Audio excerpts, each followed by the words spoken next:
dreams, the night is harder. My shadows, they follow you. My shadows, they follow you in the darkness.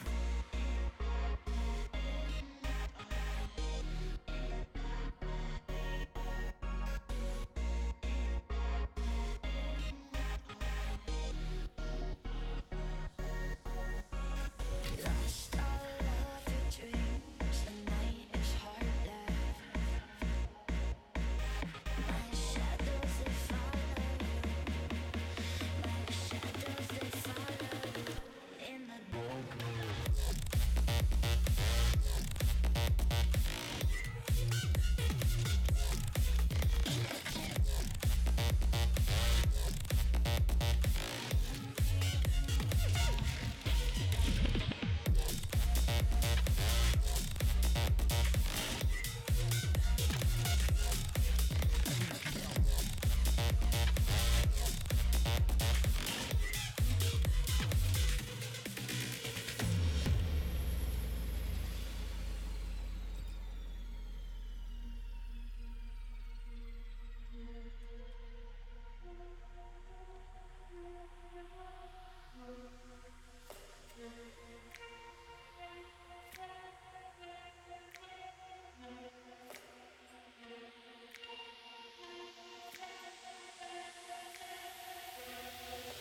Feel me in the darkness.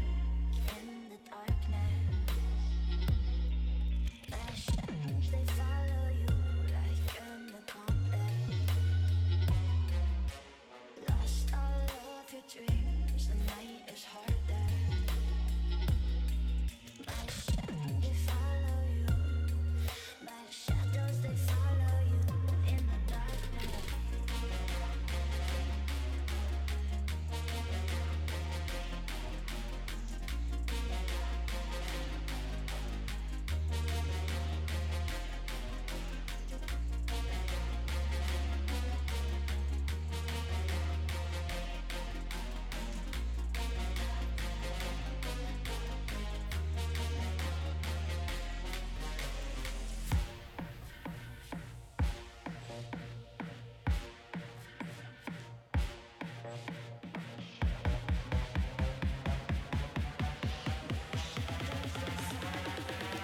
In the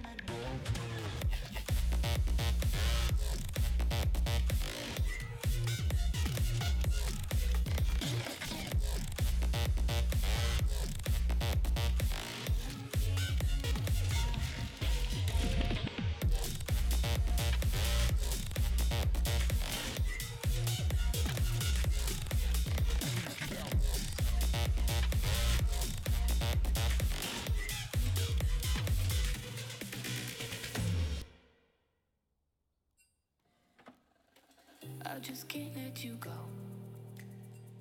Lord knows that I've tried to. You said I was the only one. No one likes being lied to. You made this mess and left me with the pieces. Now I wanna burn all the bridges between us. I can't focus, I can't forget. I've been thinking too much lately. I just need to clear my head.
Welcome everybody to Season 7, Week 4 of Nitrogen Conference. We have Baby Sharks versus Dolphin Slash.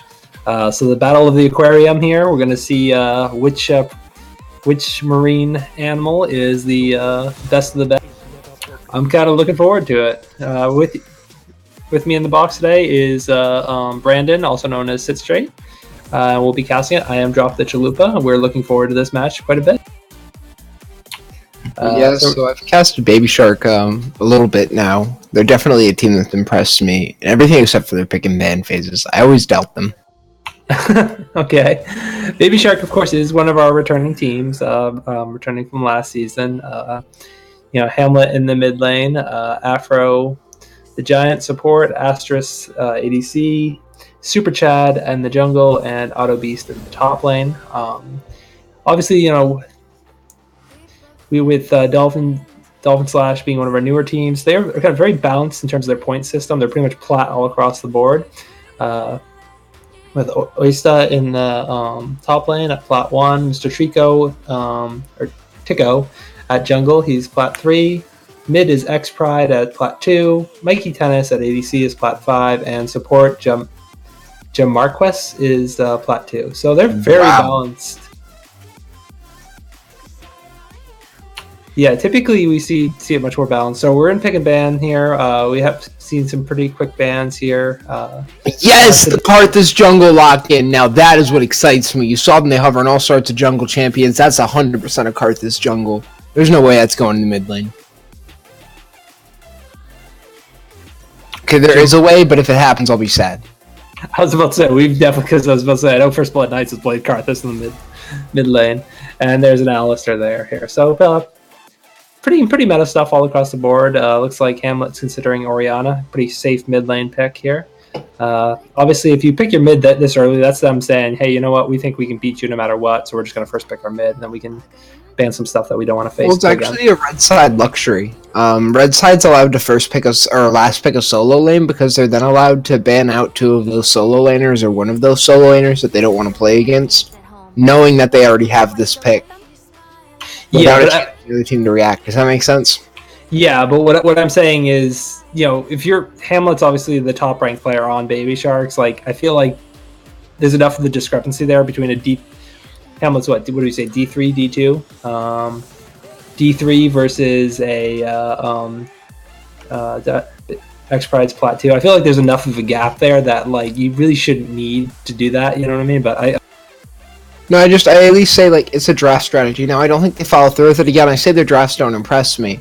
And this is because the strategy is that you pick Orianna and then you ban out 2 mid laners of Prides that you don't want to see. Now the thing is, they may think that this is a Karthus going in the mid. I'm convinced it's Karthus jungle.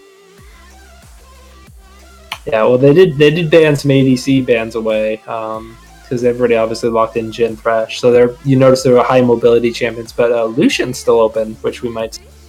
Lucian and Alistair are pretty strong. Probably see the top lane pick here for Astrus. We could see our jungle pick, but actually not jungle. And a Maokai, interesting. I think Maokai's he's a bit of an underrated pick, but also his ultimate's pretty trash. Let's be honest. It seems high impact. It has a large visual impact, I think is the way to put it. Its actual impact tends to be a single root. And there's the Lucian as we expected. And a Malzahar mid. Okay. Or no, Zoe. Okay. They haven't quite made up their mind. Still flexes happening. We see Victor, we see Cassiopeia. Cassiopeia is where they land.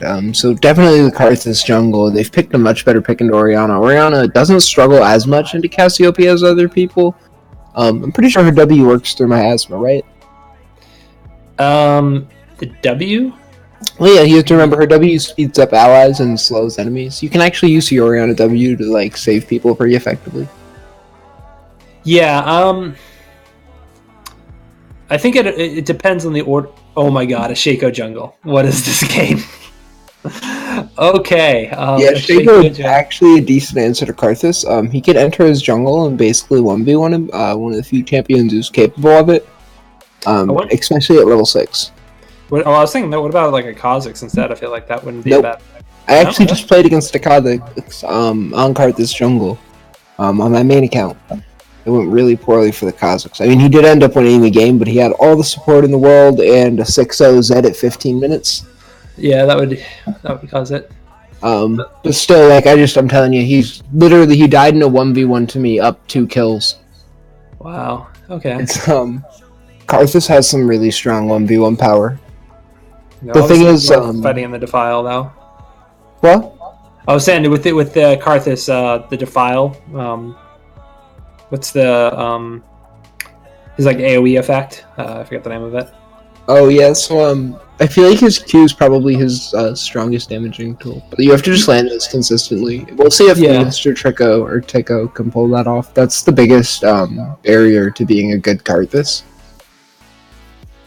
Yeah, definitely. Now, of course, what we will see is with that the Cassiopeia ult and the Miasma that will allow Alistar to land some good combos, and the Urgot hopefully landing a Righteous Glory flip as well. So they should be able to engage pretty quickly, along with the Wall of Pain. Wall of Pain is devastating. Yeah, but obviously we do have a lot of counter engage. Actually, they sit at max second.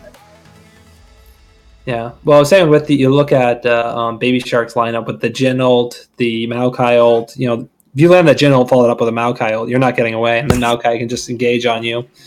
So they do have a lot of engage on the side of Baby Shark. So I think Baby Shark's optimal fight is to have Malcoy get a really nice teleport flank and throw the ultimate from behind them, forcing them to run into the team. Because if they run into this team, I think they die every time. well, my only concern is if Maokai goes for a teleport flank, they just press the button and just go. That's a very squishy lineup. There's no peel really for, or besides the Thresh Hook and Flay, there's no peel for the Orianna and Jhin. And if you have a Karthus, a Lucian, and a Urgot, and all four of those guys just going on somebody's going to die very quickly before you can get off your damage. Yeah, it is a very high damage composition for sure. And if Karthus goes down, Karthus is always going to be able to use his ultimate, right? And they're pretty squishy. That's going to be kind of hard to skirt around. I feel like you have to have Maokai in front for the to land the E and then into the route into the Orianna combo. I feel like you have to have that play it that way. I mean, like I said, you do have a lot of engage. If you want to go, you can just use the Jhin ult with the Orianna, and the Maokai just going in, and then Shaco can try and get behind, maybe snipe Lucian or something like that. Yeah, we'll have to see how this inevitably plays out. I definitely see the clan tag synergy as being more important than most would beg to differ. Yeah, I'm kind of disappointed in Baby Shark not running clan tags. It's kind of sad. So we'll see if they get the extra power spike by running the Dolphin slash team tags here. So obviously both these teams at 2-2 and 1-2, kind of middle of the road teams at the moment. Obviously, if Dolphin slash can pull off a win, move to 3-2, they'll kind of secure their playoff seeding. Baby Shark obviously falling to 1-3 would be a rough struggle. So kind of a must win for Baby Shark. You really don't want to fall to 1-3 on the season. That's kind of a rough area. But we will see. Obviously, we have seen one team been kicked out of the conference. Obviously, for XD Gaming was banned for smurfing. I doubt it was a real Smurf. Come on, he played like trash in his games. Well, smurfing and account sharing. I've done a little bit of that. It's okay. Well, they were doing it constantly. Anyway, so we'll get in the game here in just a little bit. Man, I might actually have to stand up for this. Now, I'm telling you, if I sit down, it's because the players have lost my interest. Now, that means I'm going to be playing with a pretty deep glare. If that happens, you have no one to blame except for Orianna, I'd imagine. I think that's where the interest kind of comes from, because Pride's going to do Pride things. I've seen Pride play, I know what he does. One thing I've actually noticed is I still can't... Jamarcus, rocking that Hextech Alistar. Sorry to cut you off. I just want to point that out before. Yeah, it's sexy. Yeah, that is nice. I actually just noticed that. I only have Hextech Malzahar. That's the only one I have. Ooh, that one has a really nice stance. Yeah, I like it. Malzahar is one of my favorite mids, so let's see. Yeah. I actually played him today on stream against someone. Oh yeah, there's lost 2. that feel when you want both teams to win. Yeah, unfortunately, only one team can win. Of course, you guys, if you guys want, you guys can try and convince both teams to do a ZZ Rot portal game where they're not allowed to auto attack towers or kill each other. All they can do is place these ZZ Rot portals and banner of commands. Like, we can see how that goes. That would be awful. We're gonna hope that doesn't happen here today. In season 3, I had a group of friends, and we were doing 5-man. Both teams kept constantly being dropped from the game. So people, when we got back in the game, we would sell our items and try and pick up ZZ Rot portals and Banner of Command and apply it to try and win the game. Because it was just minions. Man, and now I guess we do have time for some of this chit chat, given that the pause is still going on, even through that little bit of delay we have. You have to remember, we wait 3 minutes, and then we load into the game. That takes about another minute 20 seconds. So if there is any pause that happens in the game, you can sometimes get right through it immediately because you've already had a little bit of extra time saved up. Yeah. Sometimes that doesn't happen. And unfortunately, what I've discovered is it's actually not letting me spectate the game, no matter what. So actually, you may be on your own here for casting, because I am just completely unable to... Do you have any of the players added? I have players added, yeah. Spectate off the players that you have added. And if you can't spectate off of any of them, we'll screen share on Discord. Sorry for the technical difficulties to the 10 of you who are here watching. It looks like a summoner has reconnected, though, so I imagine this pause will be getting off soon. And hopefully we'll have a second caster. If not, we'll figure out a way to make sure he's present. Yeah, we're just trying to figure this out here at the moment. Let's see here. How can I do this?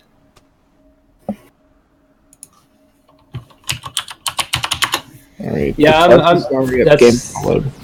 that's what I'm trying to do now. So you gonna spectate off one of them? Yeah, I'm gonna see if I can. I'm trying the op.gg. Oh, that doesn't work for private games. Oh, okay. That's why I asked if you had the player added. Yeah, no, it's not letting me do it off that, so we're probably gonna have to do it. I'll hit you in the call.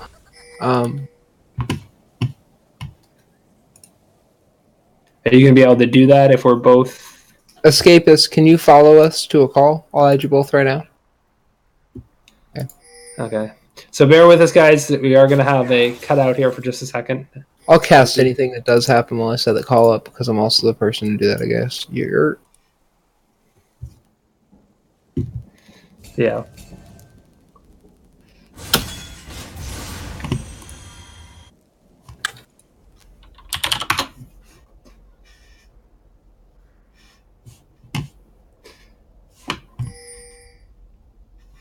All right, but nothing fancy. Escapist, are you gonna add me back, or have you?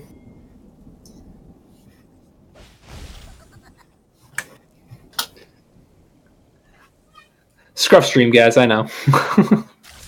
Sometimes it happens.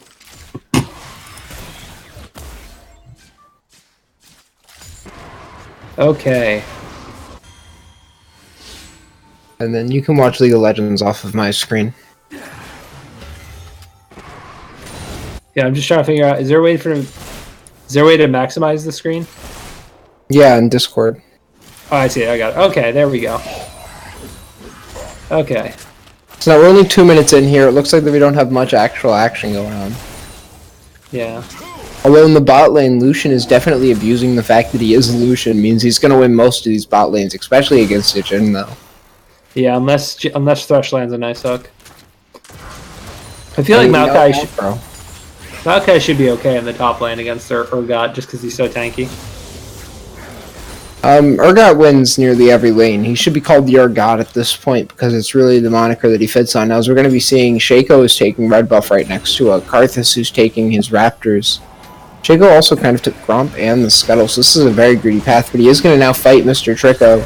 And he has this planned out. He's going to take his Raptors, force the flash out, and he has the roam coming over from Leona because they did draft the harder pushing mid lane in the beginning. Yeah, definitely. That's got to be rough for Karthus. You obviously don't want to fall behind. But, 14 CS, not the worst thing in the world. Oh, it will be. Because, see, now what's going to happen is I'd imagine he'll make his way right over to either his red buff or the Scuttle. I'd really like to see him go right for the Scuttle, but I can see why you'd like red buff before going for this next one. And then once you've picked up that Scuttle, you've essentially just shut down any chance for Karthus. Because you have to remember, he took his Raptors and his red buff, right? So what is Karthus actually going to take now? Yeah, he's going to be kind of starved. He's going to fall behind by XP. That's going to lead to some Dragons and Rift Herald probably as well. This is going to be a very late level 6 from Karthus. So we'll see how this goes, but I think you're right. Interesting, Shaco's not even going for the scuttle. He's actually going to go up top and get his golems. Yeah, so no, this isn't the worst thing if you're trying to make the most efficient path happen, and then you want to make your way right over to Raptors immediately to try to keep them up as often as possible because you want them to spawn at the same time as the Krugs. But it looks like instead he's going to make his way over to Scuttle. He knows Karthus might go try to take that soon. Or he's going to make his way into the mid. He's actually going to be trying to plan up Cassiopeia now. Now there were pings. They knew that he was there. She's going to back up immediately. I don't know if we actually said it on our screen. We didn't see that on mine, but we saw it on the minimap. Karthus now making his way down for the estranged Scuttle Crab, and there's actually going to be a fight over this. Because Wrestling didn't go for it early enough. I'm going to pan my camera over there. I want to see what happens. Yeah. It looks like this is going to go right over to the Shaco, so he's still going to get this. Was a bit riskier of a play than it had to have been, right? Yeah. Jin got kind of chunked. I mean, you can see Jin's already used his health pot, and he's still behind in health. So that's bot lane starting to go... but he is up in CS. He's up about 6-7 CS, which is pretty good. Yeah, now the double wards in the bush show a little bit of anti-synergy going on here with the team. I definitely don't like to see that too often, right? Yeah, now, of course, you have to remember there is a bit of a skill difference there, because I think in order to fit in their mid and their ADC, there's their Diamond Elos, they had to go to a lower, a Plat 5 support, I think. I need to check. I have no idea how this league works, so I'm not going to pretend to. No, actually, it's the reverse. Astrus is Plat 3 and Afro's D5. Look at that. I told you Alfro's a god. I keep on saying it. People don't like to listen, though. Yeah, well, let's see. But, I mean, we are seeing this... Ooh, an Infernal Dragon early on, too. If Shake can get his hands on that, that'll be a very powerful question. We're just seeing Karthus just struggling just to even clear his own Raptors at this stage. That's not a good sign. That's normal for low-level Karthus. I mean, it's a little indicative of what's going on. It also means that he can't go just run right to this Infernal Drake and try to burst it down himself, which is what we actually like to see, right? Yeah. We have seen an early Tiamat out of the Shaco as well, so using his gold lead just to really power himself up as quickly as possible. That's going to let him clear that jungle even faster.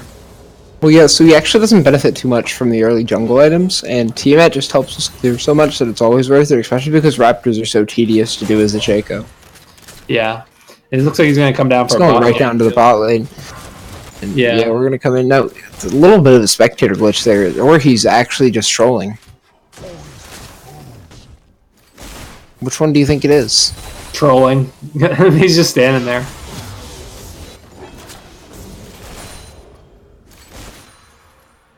This is... Yeah, I guess he had nothing left to take, really, and he didn't want to leave. But I still think it's better just to... I mean, I guess he zoned them off in CS, but I mean, I still think it's better to be hidden on the map, and then you can affect all 3 lanes, but... Or to clear the control ward in the bush, or... Actually, there's no ward to clear, so they didn't even see him. I'm confused. He just walked out of there on his own, which was kind of strange. Yeah, it looks like Urgot's actually going to be up here helping Karthus secure the Scuttle Crab. Now, as you know, the Scuttle Crabs actually increase in value as the game goes on. Feels really good to be getting the late ones. I think the 4th one is particularly strong. That ward saw him, so if I'm Shaco, I want to go try and do either gank or call for trying to get this Infernal Dragon. Yeah, I mean, the Infernal Dragon would be the right call, because he's going to go right to his blue buff. He's going to go on mid, too. We got the he is going to hit him with the backstab. That's beautiful. Seas doesn't throw out the E, though, so there's going to be no poison burn coming down. Doesn't use the whole load. In the bot side, though, we see a second fight coming down. Alistar is going to land the stun down on Djinn. Lucian gets down some good damage, but that's going to force the flash out and the teleport coming down. Here comes Otto, and Otto's level 6. Here comes the Twisted Advance, and that's going to be rolling forward. In the mid lane, we see a little bit of damage coming down in the bot lane. They disengage entirely. That's Hamlet and Pride, who are each sitting down at about half mana and a quarter or a third HP. I think Shaco's going to take the red buff here again from Karthus, just punishing this Karthus over and over again. And but the CS is actually pretty close. Yeah. And the gold is actually in the favor of the Karthus. Even after that red buff steal, Karthus is up 20 gold. He's come back really well. They're going to get this Infernal Dragon now, unless they realize something's going on. Alistair and Lucian taking a look. Oh, they're gonna Shaco looking for the Shaco's going to Karthus catch out again. Mr. Tricko here. That'll definitely bring the gold loot a little bit closer. I think his ultimate comes out early. How is he able to walk while doing that? What was that animation? Yeah, that He was goes down to strange. the first blood. This has all been a little bit strange here. Now Alpha's being focused down. He's going to get pulled in by the Urgot, and now there's Mankey. He has no mana though, so Lucian actually can't deal damage on the back end of this fight. Ratzillian's clone gets focused down by Urgot, and Urgot dies just trying to kill it. Now Pride's going to get shot down by Jin. That's one shot, that's two shots. Third shot lands, and that's going to be Hamlet securing the kill on the back of the slow. And now that'll be an Infernal Dragon. Well, Yeah, actually, 100%. they need to hurry though because that Karthus is coming back slowly here. Unfortunately, Lucian- Karthus used his ultimate. Had he saved it, this would be the ideal moment. But Lucian's here. If Lucian can just E over the wall, he might be able to quickly kill that Shaco. That's what he's looking for, and Shaco's actually going to flash out and get the heal. Now there we go. He's standing on top of the Jin Bomb. That's going to deal a bit of damage. The combo comes in from Alistar. He's going to land the stun, though, and now it's Oriana who cleans up the fight. But here comes Karthus, and Karthus is actually the one who secures the Infernal Drake. Now he's going to be focusing down the Oriana. That's one Dark Harvest stack. Now trying to fight the Jin. He misses a single Q, misses a second. You can't miss too many of those, but he still gets the kill anyway. I guess the mechanics don't really matter. Fakes like he's going for the flash, dodges the death sentence, but he gets ignited, and it's a summoner spell for a life as Karthus goes down and screams in agony. But that was the Infernal Dragon plus 2 kills and an assist to that Karthus. That's well worth it for the Karthus. That really powers up this Karthus and makes him a scary dude.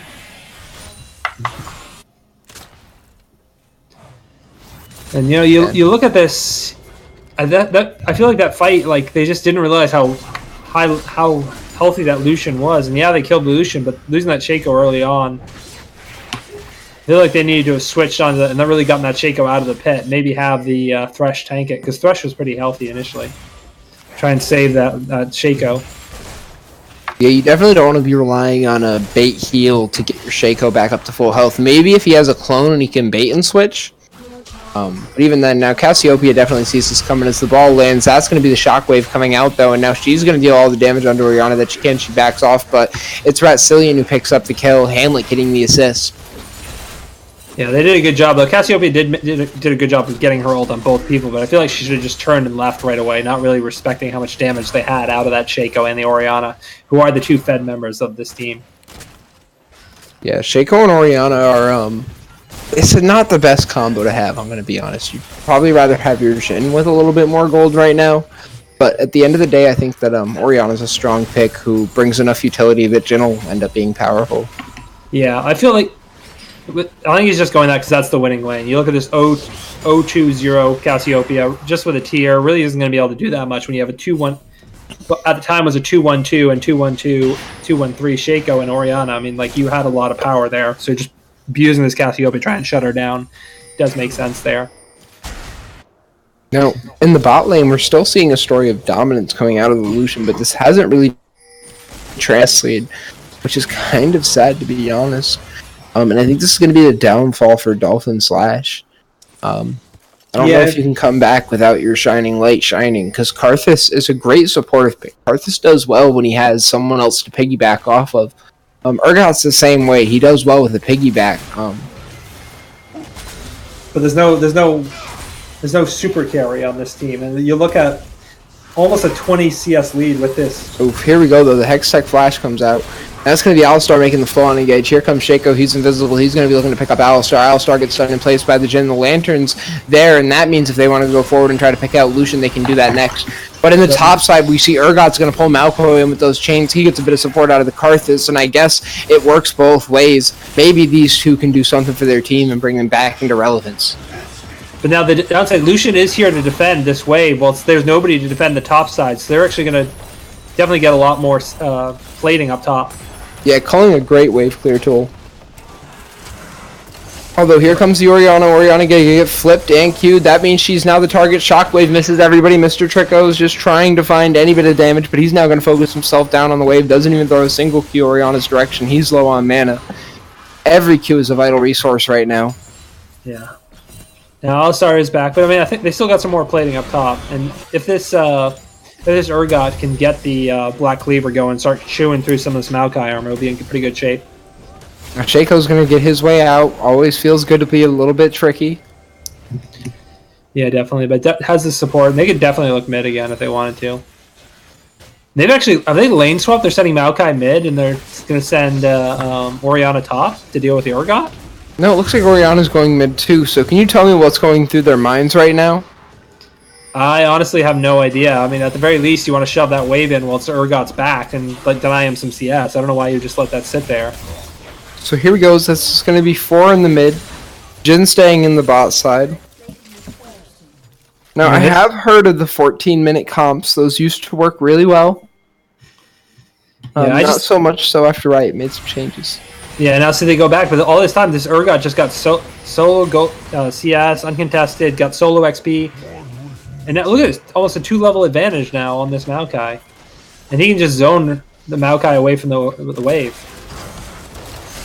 Yeah, now Maokai's going to get flipped and beaten up. Here comes Shaco. He's going to try to leech off some of the damage here, maybe alleviate some pressure. As Urgot's now the one running away. The clone's there, but it's obvious who the real one is, as he's going to take just a lot more less damage. He gets hit by the chains. He gets pulled in. Now that's going to fear Maokai away, and that sets the death sentence for him now.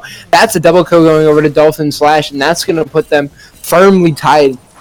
Yeah, they're right there. And that's going to be Rift and a turret now. Although it looks like we're going to see a trade back immediately from Baby Shark as his Jin and Thresh Shockwave comes out because Hamlet has to use it on every play. And that is just... Yeah, they really wanted to make a retaliation. They're upset that they lost their lead, and as we see, the gold lead actually doesn't expand much off that play.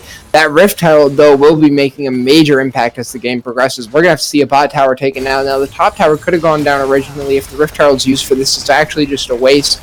Except for to keep it out of the hands of Baby Shark, right? I mean, so they are going to be using it here. Now you have to get 2 turrets. Yeah. In my opinion. I think you send Gen Thresh to the Dragon right now. Just take the Dragon. If you're going to... You know Karthus is top. But it looks like they're going to just back off, I guess. Kind of surprised. Here comes the Herald. Going to be looking for another turret here. Gen and Thresh. If they get it, I mean, it's fine. I'd like to see the Twisted Advance right into its stomach and the eye hit. So yeah, there's no way they were ever going to get that. I definitely said this would be a mistake, and it ends up being one big time, right? Yeah. That turret could have gone down anyway. You could have actually had a member take that while the rest of the team took the Herald. Herald just takes so much damage from the eye, you only need 2 people to do it at about the same time. There's diminishing returns from the 3rd and the 4th. Yeah, and also you think about that, like, that was first turret gold that went over. And like had you done that in a more efficient path, then that Rift is much more dangerous, and you potentially can take that second turret, and then you definitely force them away from the Dragon. If Baby Sharks played that correctly, they could have gotten a Mountain Dragon as well. So, yeah, definitely seeing a lack of opportunities taken. I think every time a team makes a decision, you have to just realize that there's a counter decision to be made. I mean, sometimes that decision isn't glorious, right? Sometimes that decision is simply getting some extra vision up in their side of the jungle. So maybe later you can take objectives. Yeah, definitely. I don't even think we saw Vision get laid down, though. We see a little bit now, and now they're going to go right for the Dragon. Never really been a fan of the play of set Vision, then do. Although it's going to work here because no one's in the vicinity to even stop it. There's actually 3 members competing over who's going to take the Krugs. But, all in all, it is just a Mountain Dragon, not the end of the world, you know what I mean? It's not like it's another Infernal or something like that, which would have been much more valuable. Yeah, but I mean, everything that Baby Shark gets is going to feel good, especially with only 1 turret down. Those Mountain Drakes make a pretty healthy chunk worth of damage. Yeah, we are seeing this, even though the Baby Shark does have a slight gold lead here, the Infernal Dragon kind of balances that out.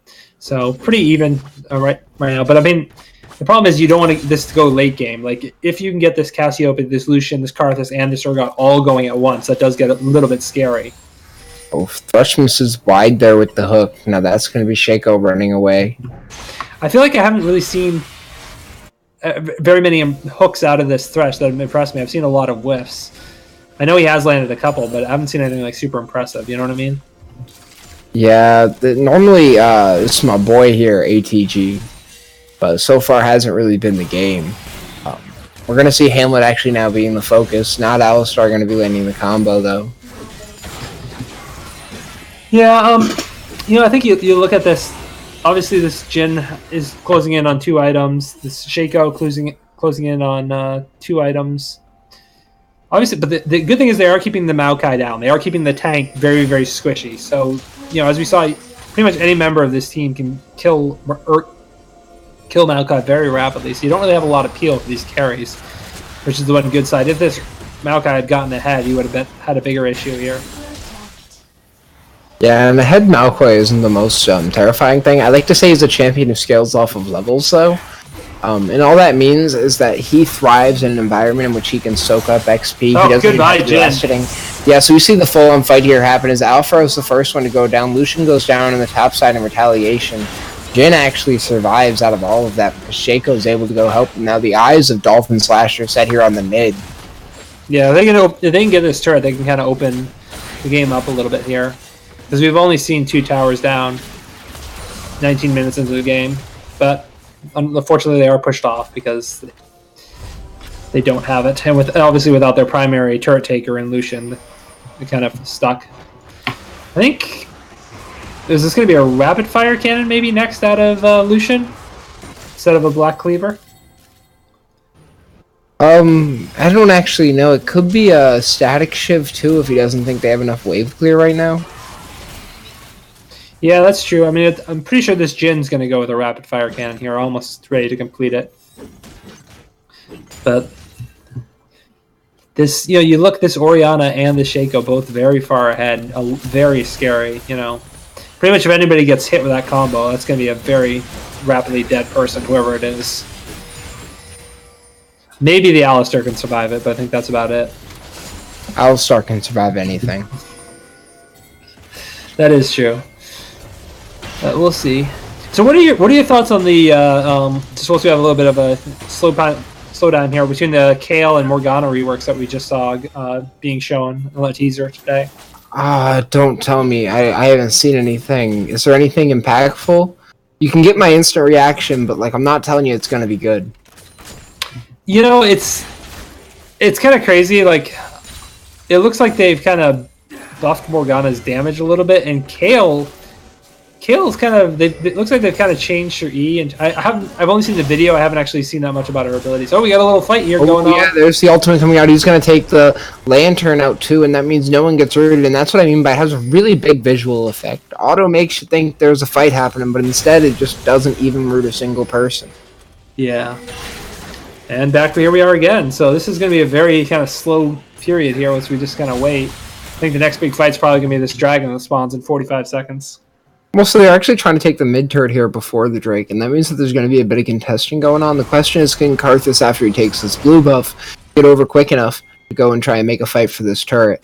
Because he also has to be there for the Drake too, right? And instead he's recalling now. I think this is just a misplay of being the Karthus, especially with this much damage. We'll have to see what he buys, but I don't even think he buys anything worthwhile, right? Isn't that just an extra control ward? I thought didn't he get the needlessly large rod? Maybe he did. I didn't see that, but maybe.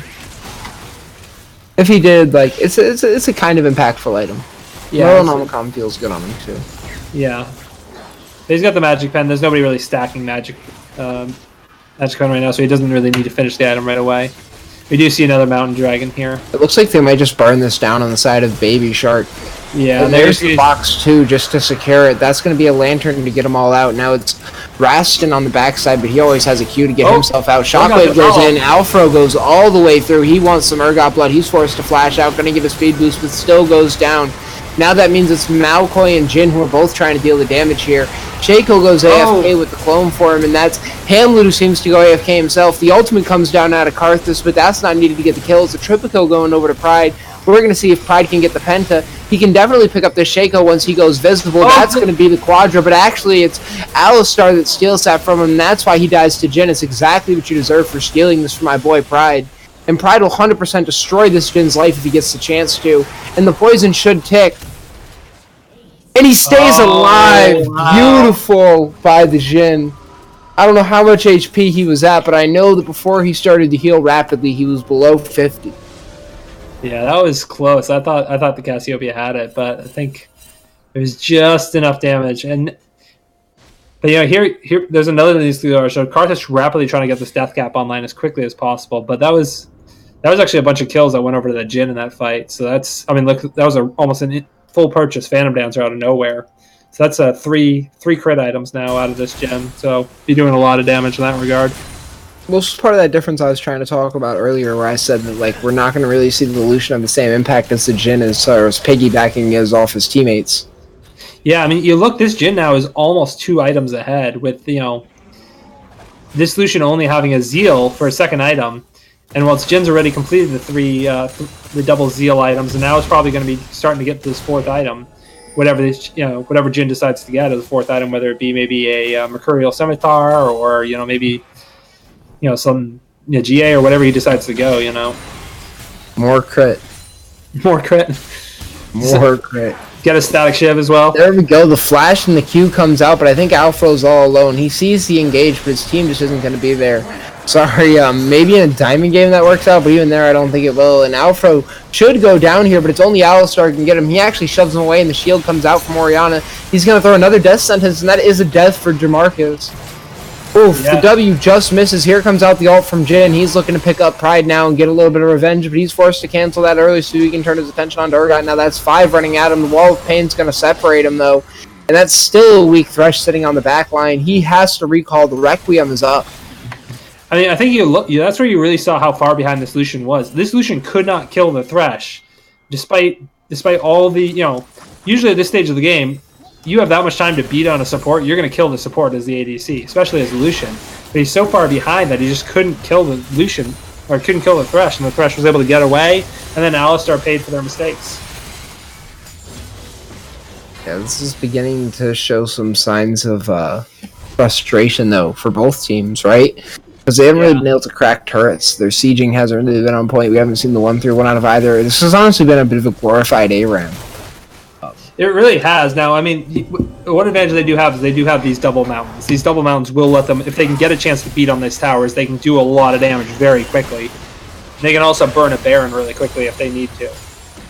Yeah, the Baron take is what I actually think they should be focusing on now that you mentioned that. If Baby Shark wants their in to just make sure that they're ending this as quickly as possible, they should just turn all of their attention onto the Baron.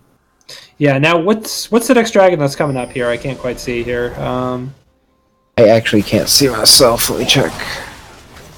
It's an Infernal. Infernal. Okay, that'll be big. If they can even up this Infernal, then it becomes a very even fight. But if Baby Shark hands over another Infernal Dragon, then you've got a big problem, because then the Karthus gets very... Oh, there's a Shockwave, and that's going to be Pride going down. Now, this is exactly what Baby Shark was looking for. It looks like they're going to turn their attention onto the Alistar now, but when his ultimate comes out, there's not even true damage to stop true damage reduction. Although I guess if you layer enough onto it, Alfro will go down, but you will eventually kill him. Now that's going to be the Dark Harvest axe going over from Mr. Trico onto Rastelian. Uses the smite too early. Had he used it at the right time, he probably would have get this kill. Will still get it over to the turret. I think the Q would have got it anyway. Here comes Requiem just out of frustration. No one actually low enough to use it on. Really hate to see those plays out of the Karthus. That's a 2-minute long cooldown. But here's the biggest issue with all that. Yes, they were able to keep 3 members for 2, but now when they kill Cassiopeia, they could have just gone straight to the Baron and do that. Now instead they're just trading a turret for turret, which is which Dolphin Slash will take in a heartbeat. Yeah, and I mean turret for turret isn't the worst type of trade. It does look like the CS is going to explode a bit here, but still within 1k gold each team. Baby Shark is a little bit ahead. But now they're going to go to the Dragon. They might get priority on the Dragon here. If they can. You really think that Dolphin Slash has a chance here? I think Dolphin Slash is going to try it anyway. They're going to say, we've got 4 people here, you don't. So the first entrance coming out, yeah, they actually just burned that down so quickly. You'd almost think they had the Mountain Drake, and the only thing to contest it is a lone Malhoy coming in late. Well, you have 4 people, 4 damage dealers beating on an Infernal Dragon. You're going to kill it pretty quickly.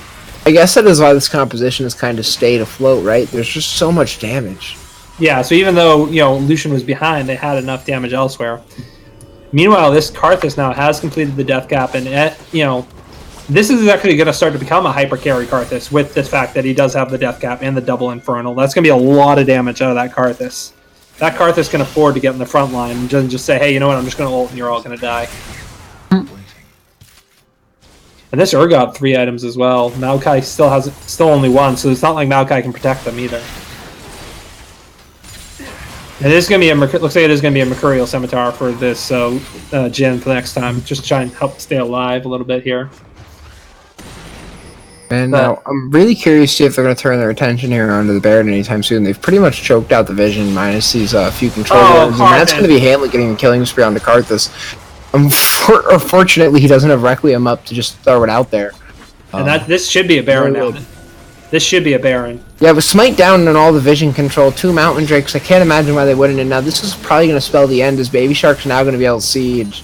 That 1 turret advantage didn't even spot into gold, as they're up by 2k. Now, once they take this Baron, they'll probably be up by, what is it, 4k? Yeah, about that. Now they need to just turn straight to... Oh, is Lucian going to get caught here? It looks like we're going to see the ultimate come out. Lucian is definitely out of position here, and the Ignite comes down. It's only going to take 1 Jin shot. Pride gets hit by the last 4. Actually doesn't, though. They need to send the recall coming out, and there's a pause. Somebody... Must have been a game-breaking bug. I'm guessing maybe Lucian experienced a bug here because they didn't pause when they were in combat. But I'm not sure. Now, here's the problem now. You don't have Lucian, you don't have Karthus. You can send one person back to stop Urgot if you want, or you can just shove it down their throats because you say, hey, you know what? I've got double Mountain and Baron. We can take your turrets very, very rapidly and just gut your mid lane here. But I still think you send maybe it's just send the Maokai back just to help stop the Urgot. So and that's why he is channeling his recall right now. Yeah, you're right. And so I think they're just going to shove it right down mid here, and they're going to get at least 2 turrets, maybe even 3, because it is going to be 34 seconds before Lucian comes back up. And with having your full team, you're going to 7-1-9 Jin with double Mountain and Baron. You're going to destroy these turrets, and you've got the Shaco is there as well. And if you step up, that Thresh will just land a hook instantly. And here we go. We're back in the game. I guess it wasn't that game breaking, and now Alfro is the one who's standing on the front line saying, "You shall not pass." Yeah, now they're going to be making their way onto the second turret. Like you said, they're going to be getting these 2 guaranteed. We'll have to see if they can get the third, though. I think they're just... Yeah, I think they're going to get the third here because, you know what? 15 more seconds till Lucian's up, and you don't want to fight without your Lucian here. But no, they're just going to back off. They're not nearly as confident. They're going to walk off now. Urgot's also going to escape here, even if they were to know where he is and have a ping on him at all times. Couldn't catch him. Yeah, I feel like that's a bit of a mistake, though, because if you take that turret and open up that, you can just recall, come down. Urgot would have collapsed on them, let's be real. But without Lucian there, I still think, at best it's a 4v4, and Maokai does have teleport up, so, I mean, I still feel like you could have done that. Yeah, there's a chance. It's very slim, but there is a chance. Oh, yeah, but I just don't think Dolphin Slash takes that fight, because they say, hey, if we lose this fight, that's game instantly. So I think they would have just said, hey, okay, fine, you can get the inhib, and then you got that in him, you can push him to a side lanes. So I think you could have afforded to be a little bit aggressive there. Yeah, now this is 5 items now on this Jin. Or 4 items plus Blutes, but that's a lot of damage on this Jin. And Lucian just now finishing his rapid fire cannon. So Jin, a full 2 items ahead now. That's very, very dangerous. And Shaco almost has sold his jungle item now, and he's building his... he's probably just going to finish his Tiamat here in just a little bit. Now it looks like they are going to be taking down this bot turret. This is a bit risky because Shaco's not here yet. But I think that they don't know where Shaco could be, obviously, so they're just playing safe. So notice it was 3 turrets to 2 since they got this bear, and it's now 5 to 3, and they are knocking on the inhibitor turrets, doing some healthy damage with 2 cannons. And it doesn't look like anyone's actually capable of dealing damage to those except for Cassiopeia, who used her W just a little too short. And it looks like she will poke down the first one now. Getting the Q down, may be able to poke down the second soon, and that's actually going to be a nice Luden's proc coming out to do that. But the turret is in shambles, and none of that matters now because here comes another cannon. Third, yeah, I was about to say. And that's going to be the turret going down. That's the real fun of watching Baron buffs. Now they're going to see the flash forward. Death Sentence doesn't connect as Alfro is trying to get something down Shaco, here. Too far. All he has is the flay. For sure, Shaco's too far up, and he's going to eat a calling and everything that Mr. Turco has. Alfro's still in the front trying to do something, but he's actually going to go down to Lucian, not before he lands a Death Sentence, though. And now it's Otto who's on the back line trying to get anything done, but the double kill comes out for the Karthus, who's going to throw out another Requiem in frustration. I don't think he actually had a chance to kill anybody. The Zhonya's out of respect just comes from Orianna. But maybe she wanted to feel like he could do something. And they may still get this inhibitor anyway. Tell me, is there a way that they can stop this on Dolphin Slash? No, they'll probably just go straight to this next dragon. Just take the 3rd dragon to the game. I can't see... Is it another Infernal or... No, it's an Ocean dragon. But not a bad one to have up, especially if you're playing the Siege style. Never hurts to get a little regen in there. Yeah, so I think that the Ocean Drake isn't nearly as impactful, but I also feel like the discussion about which dragon is best isn't so important in the middle of the game because at the end of the day, it's the dragon you got. So it's really what does this dragon do, and all that this dragon really does is protects from the Karthus wild ultimates, which make no sense to me, especially without Riley's Crystal Scepter. Yeah, now it does. The one thing it does help make Elder Dragon a little bit more powerful, but that's about it. Because now you have 3 dragons instead of 2. But again, yeah, very relatively minor. I think just taking it there just to get it out of the way. So we'll see. But I mean, I feel like this Lucian just is so far behind. I mean, it's like you're doing okay in CS, but you haven't really been able to. Do you have any kill participation? Really, you just really been just dying for nothing. That's just gonna be so rough. I mean, yeah, you can say, yeah, this Maokai's behind too, but he's not as an important member of this team. You really need this Lucian in order to just do that constant damage, and you just don't have that. And this is gonna be the top turret, tier 2 top turret falling here too, and Baron up in a minute. Now it looks like we're actually going to see the jungle fight come out here. Now Cassiopeia is going to be looking on to the Maokoi. Maokoi is going to be forced ultimate out or flash out and use his ultimate. Urgot lands the chains down onto Afro. Afro is going to shield up and use the box. He's going to try to get that last little bit of damage that he needs down, and I think he's actually in chains range, but the chains are already untethered, and that means Afro is going to escape with his life. That's no ultimate for 2. His Jhin ultimates come down on the side. Now Pride's looking to get some damage down, but he's actually too far away to do that. Otto's now on the front line, but he's going to get flipped over and into the team by the Urgot. Urgot's going to be able to get that damage down. And here comes Shaco. Shaco's going to get knocked up and beaten down, though, by the 4 members who he tries to ambush and doesn't even deal enough damage to make anyone proud. What I don't understand is you knew there was a pink ward there. You literally had just seen that there was a pink ward there, and then you try it again. Like I don't know why you would go that. Your team had just won the fight. Like, you don't need to do that. But I guess you will get a T2 tower out of it, which isn't too bad. And now you can set up for the Baron again. Yeah, the Baron really being the selling point here every time for Baby Shark, right?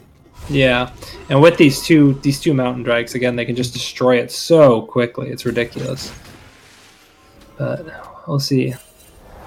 Now I'm not sure about this with the Karthus going the Void Staff, and you already have the Oblivion Orb. Like, there's nobody on that team that is building a lot of magic resist outside of Maokai. I'm not sure you need the double magic pen item, but I just wonder if there might be better items to build early on. Maybe like the Hourglass, just to help stay alive a little bit longer, and provide that that little extra front line. I think the Hourglass might be a decent pickup here. Maybe you get a stopwatch first and see how it perks out for you. Yeah, definitely. But they're just going to start getting those wards down. Yeah, the problem is now you're blind. Now you got to start face checking. Yeah, so face checking is definitely... Ooh, looks like the Shockwave's going to connect now. Pride's going to be forced to use his Zonias. That's going to be the Jhin ultimate coming out. Pride's now on the back end. He's going to be dealing as much damage as possible. Fears are going to come out from the Shaco box if that's not enough. Root comes down on the 2 members. Mr. Trickles, one of them, Afro, holds him in place.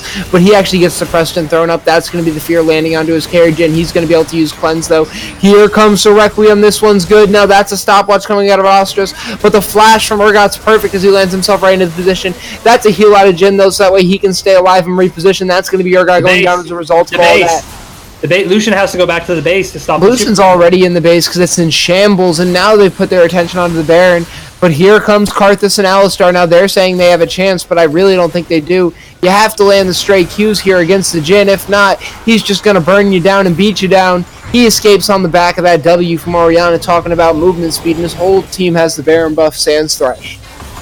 Yeah, and now that's definitely... Now you're just going to regroup, and you can go either bot, but probably you're going to go top because you want to get pressure. I don't know, because you have Elder Dragon coming up soon, so you probably want to get that. That'll be the next big thing. Because then when you have Baron buff and Super Elder Dragon, that's just going to be almost unstoppable.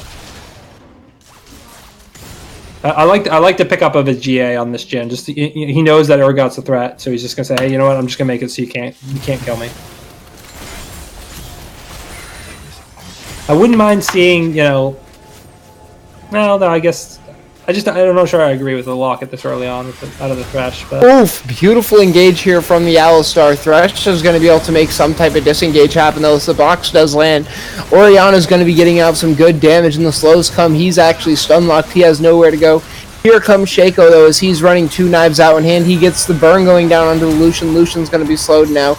As the Jin ultimates start to connect, Death Sentence goes down. He's going to eat the 4th shot, and he gets slowed up in place. He's also fleeing in terror from the Shaco box. There you go. Now, here we go as the double clones come out, and you're right. I think this is the end, as Baby Shark is now just going to burn away at this inhibitor almost as a formality before they go and take down the final Nexus turret. I'd really just like to see Malkoy walk up and tank this. Don't let your minions do it. Oh my god, I hate bad macro. And there we go as the next Requiem comes out. The early Zonias is going to lead to some nice shutdown gold, and this may not actually be the end, though. Looks like they are going to get another shockwave, and now Pride's going to be forced to try to get some damage down. His Otto's just running a muck on the back end. Now he wants to focus down the Nexus, and instead he's going to go down to Pride, just padding his damage to champion stat. And there's a lot of health to burn down on the Malkoy, so Pride is going to get a lot of damage to champions off the back end of that. Now here comes the Jin, and Jin actually caught like a deer in the headlights, just like last time that we saw our friend catching. And he's going to go down to the ultimate from Cassiopeia. She's honestly just so fed up she didn't want to lose a kill there, I think. Yeah, that was a lot of shutdown gold that went over. But again, it all went to the Cassiopeia and the Karthus. The Lucian didn't get anything. Again, well, yeah, at this point you don't even need the Lucian to have gold. You want him for the mid game. At this point, give it to the Cassiopeia, give it to the Karthus. Yeah, because actually I didn't even notice. Cassiopeia's only got 3 items. I didn't even realize I thought she was much further ahead than she was. I thought she was close to full build. Nope. And they are going to turn their attention now into the Elder Drake. Lucian still deals enough damage when left unaided to help take that down. He does use the culling too. Just kind of a really fruitless use of ultimates, I think, by Dolphin Slash. But also, I don't use mine far enough, so what do I know? Yeah. Well, I mean... Oh, Afro just disconnected too. So we'll see how that goes. That's another pause. Lots of pauses happening here today. Lots of potato computers. Now, you tell me, how do you build a computer with a potato as a power source? I don't know. We could get somebody here from last season's Yeehaw 5, and we could find out from them. That Yeehaw 5 obviously was the pause masters. We could also bring in Knight of the Zed and ask him, because he was also a pause master. The two of them are, that team and Knight of the Zed are just, excellent pause masters. They've maximized the pause. They're, challenger tier pause players, so, you never know. Well, it's really fun to play a 50-minute game in an hour. Yeah, and here's the thing to notice, by the way. You look at it across the board, okay? Shaco, almost full build. Oriana, almost full build. Jin, full build. And then you look on the side, and you're saying you're barely winning these fights in some cases. And now you look on the other side. Karthus is still almost full build. Okay, yeah. Urgot almost full build. Cassiopeia still cannot get 2 items. Lucian can still get 2 items. So you still have a lot of power spike left in your that you can get it on your Lucian and on your Cassiopeia. And if they can stall this out long enough for these 2 items to build up with these 2 Infernals, that's going to start being very scary very quickly. Now that's some expert analysis, but might I raise you 11-2 Jin? Oh yeah, absolutely. But I'm just saying, that last fight, that Jin was 11-2, and they still, the other one initially, but then they overstepped, and you're not going to be able to fight for a little bit here. Pause does finish off. Yeah. Yeah, I mean, it's kind of funny that Jin dies, gives up a 1,000 gold shutdown, and is still worth 700 gold. So, I mean, they still obviously got a long ways to go, but... Yeah, that's actually ridiculous.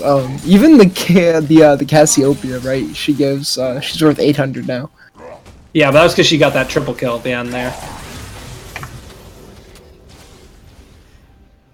See, I feel like shutdown gold's main purpose is to remind you which target you're supposed to kill in fights.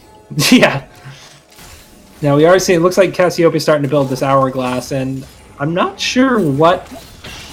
I think maybe a Banshee's Veil out of this Karthus. I'm not sure exactly what his last item's going to be here. And it looks like Lucian's going... What is he building? That could only be a Banshee's Veil or maybe a Hourglass, but you wouldn't go that route. You wouldn't build the Fiendish Kotex first. And it looks like Lucian's starting to go for a GA here. I'm not quite sure if I agree with that, but... Here we go, though, as another little bit of the skirmish is going to break out. Otto on the brunt of that. Death Sentence comes out trying to predict somebody walking forward, but unfortunately they don't. Yeah, but that Maokai chunked down to half health there. That's pretty We're worth sitting it. at the 40-minute mark, and there's been 55 kills. That's 15 extra kills to minutes. Wow. Yeah. This has just been a slaughter, as everyone should be reaching full build by now, and unfortunately they still haven't. It almost begs us the question of, are we CSing? You look at Maokai's CS, 144 CS at 41 minutes almost now. And it wasn't like we left laning phase super early. I mean, we were in lane phase for a long time. But we were in ARAM phase for a longer time. Yeah, that's true. Honestly, it wasn't until Baron spawn that we finally saw the map open up. Yeah, definitely. I mean, if you look at the kill, you guys can't see it on stream, but if you look at like all the turrets and everything that was taken down, it was much short. All the kills. That back half of the timer shows a lot more kills. The interesting thing is, even despite having taken this, when Baby Shark took that bottom turret, the two other inhib turrets are still up, so it's not like they can go to that other lane and take down that other inhib. Yeah, just as a quick stat, we had an 11-minute lull between turrets after the exchange at 15 minutes, where it was Herald and a turret for a turret. And then after that turret's taken at minute 26, it's not until minute 30 that we see the next one go down, right? Like, it's actually been a really slow game. Well, we do have another Baron coming up here in just a little bit, so I'm hoping that'll be the deciding, the fight over Baron will be deciding it, but we'll see. Yeah, and I do agree with Jaregos talking about in chat. You really want to see, like, get some split push going here. Get the Maokai in one lane, maybe do some 1-3-1, but... Yeah, that's where my ARAM joke originates from. It's definitely a plea for teams to split push. And instead they're just going to be doing the Baron dance now, and all attention's on there. Requiem comes out early, still doesn't have the Rylay's Crystal Scepter though, so that's just a waste of Requiem. Definitely don't want to do that as Dark Harvest Karthus. Now the fight breaks out, the inhibitor's back up, and looks like Urgot's going to be the first one to go down. Jin 100% going to connect that shot. Now Pride's the focus, getting slowed by 1 shot, 2 shot, 3 shot, shockwaved up, and Malkoy picks up the kill. That's 5 members. I'd like to see them just go end down the bot lane. And that's what they're going to do. Feels good. They actually use the heal. They're using everything they can to speed themselves up. Smiting for health. This feels good. This is quality League of Legends action here. Yeah, so we'll see. They should be able to end this just fine. Because, I mean, obviously without the Urgot and without the Cassiopeia, that Lucian's not going to be a threat. You just need to burn the Karthus if he steps up. And that Karthus is still down for quite a while. You say should, I say might, maybe, kind of, sort of, hopefully. As Afro goes down super low, as is tradition. Now he's going to start the support v support fight, uses the shield to try to bait him in, and Alistar's going to chase him down while Shaco takes down the Nexus. Afro actually stays alive at the end of that, though, and that's Baby Shark going up 1-0. Yeah, so I think, you just need to maybe figure out something else in the bot lane here. I think you can't lose a Lucian Alistar lane that badly, I don't think. But we'll see. All right, so guys, we'll have a short break here as we get ready on to game number 2. Just bear with us very shortly. Okay, sure.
your secrets. I wanna be your lifeline. So I wait for you, wait for me. Wait for you, wait for me. Tell me you're more than just a highlight. Pretty pictures on the outside. I hate to stare at you through these lights. So I wait for you, wait for me. Wait for you, wait for me. Click and scroll, I can't let you go. They say I'm addicted to you. Click and scroll, I can't let you go. They say I'm addicted to you. Oh, oh. This ain't love, no, no. This ain't love, no, no. This is artificial.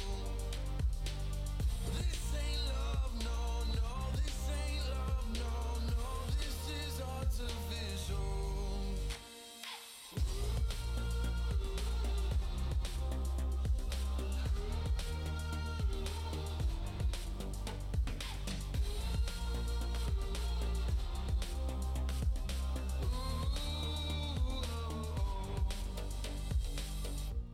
I wanna know you inside and out. Wanna know what's behind the light. Wanna feel that real love from within. Let me in. I want real love, real highs. You're just enough to get me through. 'Cause you're officially perfect for me. So wait for you, wait for you. All right, guys. Well, welcome back. We are just getting ready to start game 2 here. We're just waiting for the teams, and we're just going to champion select right now. So it's going to be pretty interesting. Obviously, Baby Shark winning game 1. Did have a little bit of trouble, but they were able to stabilize. So we'll see how the bans are going to work out, if we're going to see the similar bans. But I think we'll probably see some changes. I wouldn't mind seeing the Heimerdinger ban. Interesting. I don't know who plays that on Baby Shark's side, but Heimerdinger is terrifying, let's be honest. yeah. Other than that, looks Kindred, same ban there, from taking away from Mr. Tricko. They might be trying to force Mr. Tricko back onto this, onto the Karthus again, so they can run that Karthus Shaco matchup again. But we'll see. Karthus is one of my favorite champions. Yeah, he's definitely fun. I ran him as a Scion counter back in the day because when if somebody locked in Scion, because you could just abuse it so much. And then now Vayne fills that role. Yeah. So does Yorick. Yeah, Yorick, pretty strong pick there as well. So. Scion banned away. For those of you guys that are interested, the talk show week 5 will be on Thursday, February 21st at 8:30 EST. If anyone would like to be involved with this show for the week, yeah, you can, Morale will be handling it. He'll be inviting some members of the community. But if you are interested, you can DM Morale, and he'll be happy to try and help you out there. Just sure you're that out there. Straight there, 100%. What? Nothing. Alright, so it looked like it was pretty standard bans from Baby Shark, same bans as last time, and I think Dolphin Slash also with the same bans, so we'll see where it gets changed up here.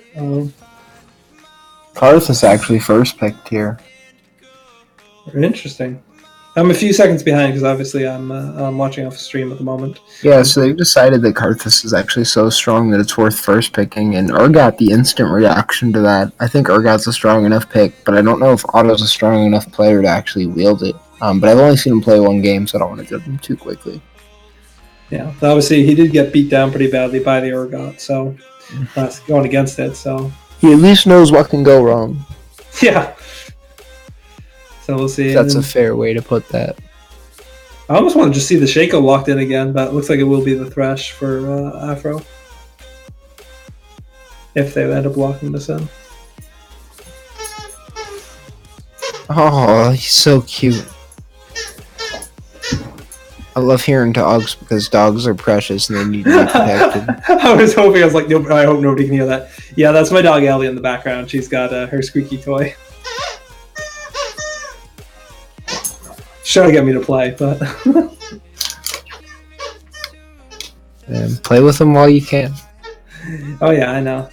So we did see the Thresh lock down there, and we'll see how they go down. Obviously, we did see the Alistar as a reaction last time. I feel like the Alistar was okay, but ooh, are they gonna lock in? No, yeah, it will be the Alistar. Okay. I think Alistar is a really strong pick, helps a lot with the engages. It's also a good answer to the Thresh, because every time Thresh tries to pull himself to you, it's kind of an L, so now Thresh is relegated to walking close while you're held in place. Yeah. And a Sivir, I like that. Like maybe a bit of a safer pack and try a little bit more utility rather than that Lucian. Does give a lot more wave clear, of course. No, so last time we saw the Shaco, or no, we saw the Orianna last time. So we'll see what Hamlet decides to lock in here, and it will be the Orianna again, it looks like. Yeah, it's the instant Orianna is really what they wanted. Vladimir going to be the response ban. Really don't want to play Vladimir, I guess, or Urgot into Vladimir, I guess. I actually don't think that there's a bad matchup for Urgot. Yeah. Okay, they don't want to see Shaco again. I actually don't think that he was too bad into Karthus, but I do think that Shaco played well. So totally understandable ban. I felt Shaco did well early and mid game. I think he kind of struggled late game because he kept trying to make these like hero plays, and sometimes would end up walking into a pink ward and die. I definitely agree that we saw a lot of struggle central come out of the man. There's the Cassiopeia ban. I think that's a good call. Yeah, she's terrifying in all stages of the game, no matter what you do. Yeah, definitely. And yes, and I do apologize, guys, for the squeaky toy in the background. And the Sejuani ban. Okay. So we'll see here. Ooh, a Yasuo. Is that going to be a Yasuo ADC? I'd be pretty excited. Very prevalent. Yeah. Decent synergy with the Thresh, with the Flay knockup. It looks like it would be. Actually, we see Kaisa, yeah. Now, I'm wondering what the lock-in for Mickey is going to be. We can see that they're taking their time, clock winding down to 10 seconds now. This is going to be a late pick. We're not going to be sure how confident they are in it, but we can be sure that the pick that comes after will have been thought about quite well. Now, Zillion is actually the answer. We're going to be imagining that goes into the mid lane on Orianna. What do you think Jamarcus will pick here? Maybe just something simple like Scion, or maybe a Jax as well. Scion's banned, so we won't be seeing that. Oh, yeah. Jax. I'd actually like to see Yorick into the Urgot here. I think he's the perfect answer to it. I think he lets you split push. But instead, we actually see Gragas. So now, Gragas, especially in the top side, gonna be a bit weird, depending on if he goes AP or tank. If he goes AP, I feel like he kind of forces Urgot's hand early and can definitely exert some lane pressure. But if he goes tanky, I don't know if he actually even has a chance to outlast him. Yeah, I mean, no, we did see First Blood Knights obviously did run Gragas with Aftershock in the top lane previously. And, oh my god, are we going to see a Master Yi? No, it's an Ivern, and Ivern is a very strong pick right now. I think Ivern does well into Assassins, though, and there aren't a lot of Assassins here, right? Well, it really hurts Assassins with the Ivern is that he can hold them in place with his Q, and on top of that, which I just think is absolutely devastating out of the Ivern pick, is the shield. Yeah. I was actually really excited. I was really hoping it was going to be Yi, because there are some pretty sick combinations that you can run with Yi, like with a Zillion or with a Kale, something that keep the Yi alive for even longer. Well, so it looks like that what we actually have here is a 2 shield comp, which is going to be focused on keeping Urgot Kaisa alive, just so that way they can win fights. Obviously, the Orianna will deal some damage, but she won't be dealing nearly as much as you'd expect from her. Yeah. But obviously, you will have... They do have a very heavy kind of run at you comp, because I mean they can speed up like the Gragas. You think about the Sivir ult with a Zillion speed up, that Gragas is just going to come, or the Alistar, that can just come barreling in at you very, very rapidly. So they might be able to just engage very rapidly on the on this team. So we'll see. We'll see for sure. Now, it's going to take us 3 minutes here, so let's go through this lane by lane. Can you tell me, we talked a little bit about the top side. What does the jungle's impact on the game look like? Specifically with Karthus. So for me, like obviously I'm the only jungler I play, for those of you that know me, is you know me as the greatest Amumu in P Cup. But I think with this Karthus, I really do like this because I think you know you're not going to have to frontline as much as you previously did. See, and even if you do, you do have the Zillion ult to back you up. So I feel like you can get a little bit more aggressive. And also, this is even with this shield comp, there's still you're going to be doing a decent amount of damage here. So I feel like it's all going to come down to these first 6 minutes of the game. If Karthus can really start, power up a little bit here and just kind of do well enough, don't fall behind. Now he did a good job of catching up when he fell behind last time when he lost that, but I don't think you can have that happen again. Because I know like you really don't want to fall behind because you have a little bit. That Urgot did a lot of damage last game, and now you traded that out for a Gragas, which I'm assuming is going to go tanky. And the Zillion's not going to be doing as much damage as the Cassiopeia, so you've got to do a lot more damage than you did last time. So I really feel like you've got to have a much better early game. So I think that's going to be key for this Karthus. And I think for the Baby Shark, it's really going to come down to this top lane. Otto's really got to come out strong and punish this Gragas. Because if you break out, just even or something like this, and this Gragas is going to, get a little bit tanky and provide that front line, that's going to be a problem. So I think, it really is going to be Mr. Trico for Dolphin Slash and Auto Beast for Baby Shark. I think those are going to be the two key players. They've got to step up for their teams and win their matchups. And that's a lot of focus on the top side of the map. Can you tell me what it looks like for the mid laners here? How does Zillion play into Orianna? What does the heal actually look like in this matchup? And what does teleport mean for lane pressure? So for me, you're just putting me on the spot here. So for me, with this teleport, I think you are looking to be kind of really push, either push the wave in and really just kind of keep Orianna under control so she can't roam, and then have the ability to just push it in and use your speed up and get down to another lane if you so choose to, or alternatively use that teleport to make plays around the other map. So you're really trying to help use your ult on other members of your team to help Karthus secure those scuttle crabs. Help shut use that Sivir Alistar combo to try and punish this Thresh Kai'Sa bot lane. Really try and affect the other lanes, because if you can get the Sivir ahead, if you can help get this funnel this gold into this Karthus, you're going to be in pretty good shape. You never really want to be in a situation where you're using your ult for yourself as Zillion. With this heal for the Orianna, I feel like that's maybe you're not too worried about like dying yourself, because I feel like you're just going to be pushed in under. So I'm not really sure if I agree with this heal as Hamlet, but I could see it as maybe just the Karthus, making sure that you don't get shut down, but if he catches you low, something other than a barrier. But again, I'm not the best mid laner in the world, so I'm not quite sure. I'm not sure quite how that's going to work. So I guess then you must be pretty well versed in the bot lane if you don't do the jungle or the mid lane. So can you tell me what these bot laners will look like as we load up onto the Rift? Sure. So what I'm seeing here out of this bot side, this Sivir Alistar, I think you really are just going to be kind of play safe, farm up till 6. Once you've got that Alistar ult, you can make plays with your, that Karthus coming in. You can just Alistar, use the Sivir ult, press the go button for that Alistar, just really combo on this Thresh, because this Thresh, besides the Flay, doesn't have too many escapes. If you can kind of quickly land a combo, use that Wall of Fame, you can quickly burst down that Thresh. Kai'Sa's got a little bit more mobility, but if Thresh hooks the Alistar, okay, big deal. If you're good with the spell shields on Sivir, you shouldn't get hooked either. So really, you kind of neutralize this Thresh because he doesn't have a great target. So it's really just kind of be a bit of a farm fest until level 6. If you're Kai'Sa Thresh, you're going to try and establish some dominance, but you're not going to have too much effect unless you can land a really early hook before Sivir gets a spell shield. Maybe try and poke out this Sivir early on, force an early back.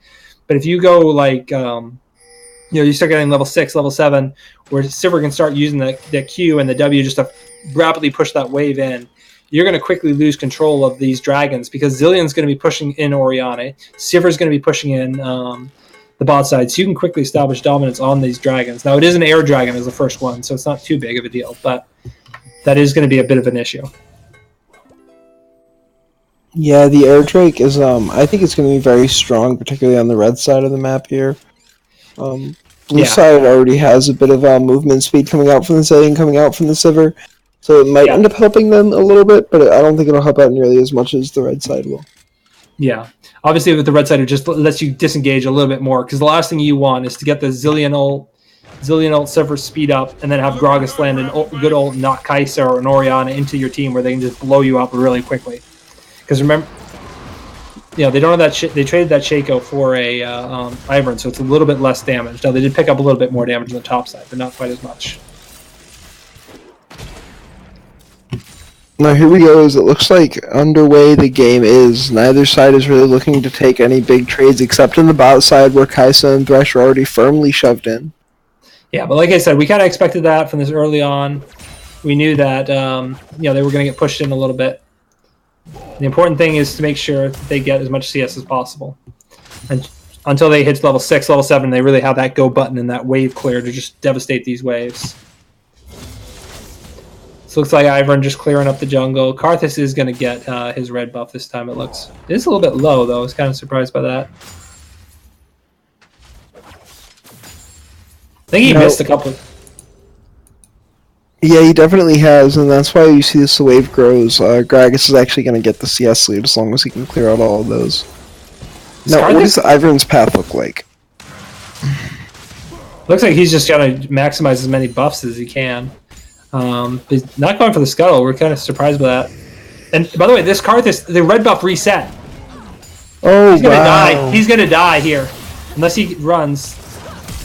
He has CHP. This might be up in a couple of seconds. But we see the first blood go down to the bot side now, and that's Ostrus going to be picking up the support Jamarcus. And Karthus had to recall. He couldn't do the red buff. He's gonna have. This is not going. This is not what you wanted to see out of Dolphin Slash. Yeah, this game is just derailed for them, honestly, and that first blood going over to Kai'Sa, of all people, is a major mistake. Yeah. And now your Alistar's going to be behind, not really going to be able to be as tanky. And this Ivern now very far ahead of this Karthus. Well, so that's actually part of the silver lining here, and that's that Sivir's going to get her ultimate before Alistar. Actually, better to get it Sivir's ultimate than Alistar's, especially for this bot lane. It's kind of their engage tool. Yeah, but what I'm saying is... though, no mana. He's getting focused down here in mid lane. Sorry, though. What were you saying? I was saying my only issue is with the Alistar. If you fall behind, that thresh hook starts to become a little bit dangerous if you get hooked. You know what I mean? Because you'll be a lot squishier. Well, for sure. Ivern's trying to go for this red buff. This is level 4 versus level 2 in the jungle. Yeah, but Ivern is Ivern. Although unfortunately, Karthus can't deal the damage to the tree man. He's a pacifist. Yeah. Now, Ivern didn't get the red buff, so that's good for Karthus. Neil stabilized a little bit here.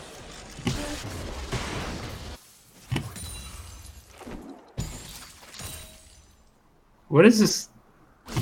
I think he's BMing again. Yeah, I was going to say this. We're wrestling with the several BMs here. Just showing himself and saying, hey, you know what? Nothing you can do. And here's the problem. Look at the top side here. This Gragas is actually opening up a CS lead over this Urgot. This should not be happening. That's not what you want to see, because if this Well, they picked it as a counter matchup, so you have to think that they knew what they were doing. Now, I'd really like to see Ivern have not used his smite there on the scuttle, but instead take the scuttle and then smite the Gromp away, and then come back for the scuttle and for the Krugs. Because, yeah, Karthus will go to his wolves here. You could have definitely stolen his camp with one of your smites. I think that a lot of the way that Ivern plays is you have to think about your smites as steals, and you always want to be trying to get jungle camp steals with them, because it's honestly super effective. Yeah, especially if you can take him away from the Karthus and really help shut this Karthus down, because you know that you're ahead in XP. And, oh my god, is Karthus going to die again? No, just barely killing the wolves, and the level up gave him enough HP. He actually might have thanked him for killing his Gromp then. I'm sorry. I was about to say, because that was a very low, very low Karthus. And now the issue here might be again that Baby Shark can't close out. They have drafted a little bit better of a 1-3-1 composition, but it's actually set up to be a 1-4. As Pride's getting focused down now by the Ivern, but it's actually not going to be enough to do anything substantial to him. Yeah. And if you look at, by the way, in the bot side, this server has done a good job of staying even on CS, despite the fact that they gave up first blood and was zoned off a little bit. Well, and she'll have the level advantage. As you see, she's level 5 while everyone else is level 4 there. Yeah, but Kai'Sa, remember, Kai'Sa's backed. If you'll notice, Kai'Sa does have a BF sword, and Sivir has not backed yet. but that also could help her out with her level advantage. I mean, eventually she will be forced to back, and eventually the CS lead will end up in Kaisa's favor because of it, right? Yeah. Another hook here, but I don't think... Yeah, so we're just going to blow some mana to get them off, and hopefully she does get that ricochet so that way the wave clears. Now, if this next one's a cannon, yeah, so I'd actually like to see them fast shove this wave and then get the back off, because when the cannon wave comes, it'll actually take longer to shove in and you don't lose as many minions. Yeah. But it looks like, nope, Silver's just going to play safe and wants to stay even later. We're going to see a teleport back from Urgot into the top lane. He did get the phage. Sleep. My game froze there. Okay. There's not much happening, so you're not really missing much, don't worry. Only thing is Orianna is dangerously low in the mid lane, and she's now roaming with the Ivern to go have some fun in the river. Well, I think she just wanted to go get the blue buff. That's what she was doing. Oh yeah, I forgot about those. Yeah, kind of important, especially if you're going to get pushed in. The Ivern's going to get collapsed on here.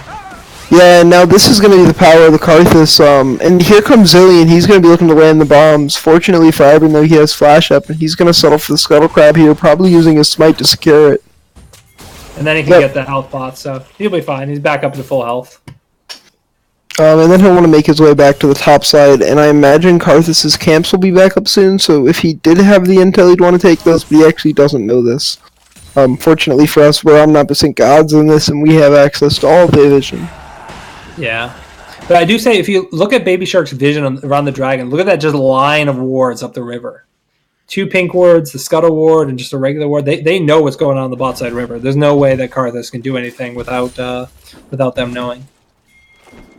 And they do also have some deep vision. They're doing a great job of getting some deep vision in. They're going to know where Karthus is.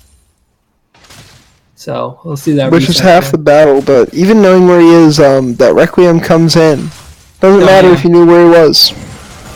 Yeah, you're still going to get hit. I do say vision counters champions, though. Yeah. So, Grog is kind of almost opening up a 10 CS lead here on the top side. Doing pretty well. 20 CS lead for Ivern. About even in the mid, just a slight CS lead for Orianna. So, all in all, pretty good lead here for Baby Shark with about a 1K lead. But Ivern looks like he's going to try and take a look around and see what's going on. Karthus looks like he's going to try and gank up in the top lane. But Ivern's there. They could collapse on this Karthus. Karthus may have to flash out of here. Here we go, those are actually all going to walk into this bush. Now here comes out Daisy. Daisy's looking to take out Trico. Trico has down the pool. And it looks like they all might escape here as Daisy's still focused on her target. Gets down 1 stack. Going to get down the second right now. Looking for the third. Probably doesn't connect it though, and the full disengage comes out. Ori's here though. Ori's here. They can push this in. Orianna's recalling though, and now here comes Trico. Trico gets immediately picked up. That's 300 gold in the Orianna's pocket. And now she gets to make her way back to the mid lane. Don't forget that Rift Herald is spawning up in the next, 15 seconds? Yeah, but I think Gragas is healthy enough that he can kind of keep them from doing it. Because Zillion had the wave push in as well, so he would have been throwing bombs in. So just better safer just to carry on, use the gold lead. We still Silver starting to build up this IE, get this obviously with the W ricochets that can crit. So obviously a great first item for her. I imagine we're probably going to see a little bit more of an Essence Reaver build out of Silver, just try and get a little bit more mana regen. Yeah, it looks like Pride's actually being focused down now by Orianna. Only lands a couple of bombs there. Looks like she has no mana though. So even if she does roam down, it's actually going to end up always being Ivern who's in the worst position. Now, as in the top side, we see the same type of fight breaking down. Now, there's the Lantern coming out. Death Sentence doesn't connect, and that's going to be Afro, who's now down to a Hex Tech Flash. Yeah, ooh, I just noticed Urgot and Gragas are both very low on the top side, so we might see a fight there in just a little bit, too. Oh, they've been skirmishing and fighting back and forth this entire time. That's why they got that low, right? Yeah. And actually, Urgot now all very low. He's going to have to use all his pots. But I mean, that's fine, right? That's why you buy them. Yeah. Although it is corrupting pots, so it doesn't feel too good. Not going to lie to you. Yeah, you never really want to have to use corrupting pots just to regen your health. You want to be able to use it for skirmishes, but And here's the problem: Urgot's got it back here now, and this is going to be more CS and some plating here because with this, with the Sheen, going to be doing a decent amount of damage to this turret. Probably going to get a plate or two. Are we going to see a collapse here in the mid lane? We are. Oh, already a bomb landed on the Orianna. Yeah, and it looks like their Pride's going to be trying to use the speed boost to get his way out, but he still gets rooted up. And here comes Daisy just to secure him on the back end. Did he not? Fortunately, his ultimate wasn't. It's not up. Oh, it's not up. I was about to say. I was like, wow, that's not good. But we do see an ult out of Karthus to no avail. Yeah, Gragas is just recalling in this push up here. Feels bad. Would really like to see just a little bit of cheekiness, but he probably would have died for it. So, for his sake, we're glad he doesn't. And Urgot's almost got the Black Cleaver. He'll get that on the next back unless he gets forced back really early. We are seeing a lot of these scuttles are going to this Iron, though. Almost getting every single one. Yeah, that's what he's using his smites for, and I mean, that's fine, I guess. It will at least answer the Karthus power if you can secure your farm in the scuttles. Yeah. Has got opened up almost a 2k gold lead, by the way, but that's predominantly on this on the jungler. Well, I'm not going to weigh the Kai'Sa. Yeah. Kai'Sa has the first blood, but that's it. So we'll see here. Both mid laners, Orianna's gotten the Luden's Echo. Zillion's almost got the Luden's Echo. So putting out there. Looks like Gragas going to be going with the Frozen Fist. So, actually, we're going to see a fight break out here in just in the mid lane, or in the top lane, rather. Yeah, those top laners are never really satisfied. Death Sentence does connect onto Owlstar. We have a fight in the blue side buff as well. They're going to land. Oh, that's a shockwave. His ultimate does come down onto himself now. Question is, can they wait it out? The stun comes in and everyone's just ready. He'd never had the chance. Now Gragas and Karthus are going to be fighting. Gragas missed the E. They're going to turn on the Yeah, he does have damage reduction. Yep, they turn their way into Karthus. The ultimate misses out of Urgot. That's called the skill shot for a reason, I guess. Now that should be a Rift Herald, too. So, if they turn their attention on the Rift Herald here, what are the odds that Sivir, Alistar, and Gragas can stop them? I don't think they can. And what happens on the bot side while this goes down? This could be a lot of plating to Kai'Sa. I mean, they can try, and it looks like Baby Shark's just gonna say, okay, fine. You know what? You want to come contest us over Rift Herald? We'll just get plating on our Kai'Sa. We're fine with that. So I mean, good call by Baby Sharks. They said, okay, Sivir, Alistar's here. That's fine. We don't need to go after Rift Herald. You can sit there. We'll get 3 platings on our Kai'Sa and Thresh. That's Which feels fine, right? Yeah, that's never a good. Now I'm kind of confused here. It looks like Kai'Sa went BF sword, pickaxe. Are you seeing the same thing as I am? Yep. Not a visual glitch. Definitely made a misbuy there. Or she just wanted a lot more AD for items she can't buy later. Death Sentence does connect onto the Owlstar. Actually, it doesn't there. It looked like it should have. There's the cask out, and now that's Gragas looking to kill Otto here. Otto's going to get hit by everything, forced to flash. That's damage reduction, and the flash comes out. Beautiful play there. And that's what I mean by, did you ever think he was skillful enough to play this Urgot? Yeah, and that's remember what we said. Urgot has to be the one to win this. Unfortunately, and Orianna. Hamlet picks that up without any help. Not even the Urgot. Yeah. And there's Thresh going in onto the Sivir now. Sivir's going to be the main target. Sivir doesn't go low though at all, and they're just going to walk right out. And now here's the problem. This Orianna is very fat. That's a 401 Orianna. So pretty much whoever gets Shockwave is going to take a ton of damage. And this Zillion's so far behind, as is this Karthus. You just don't have that much damage other than, like, you say, where's the damage source from Dolphin Shark? You say, okay, yeah, maybe Sivir, but you're still not even 1 item completed yet. Well, it's Orianna's probably going to be starting to work on 2 items. And Kai'Sa will probably be almost 2 items as well once she backs, because she'll have this... I don't know what she's going to be building with these double pickaxes, i.e. something, but... Because I don't think Kai'Sa doesn't... Oh, Shockwave just misses. But she still chunks the Zillion and forces him back. Man, so now it's 6-1. Is there a way Dolphin Slash comes back into this one, or are they just going to have to die slowly like it's been looking? I think...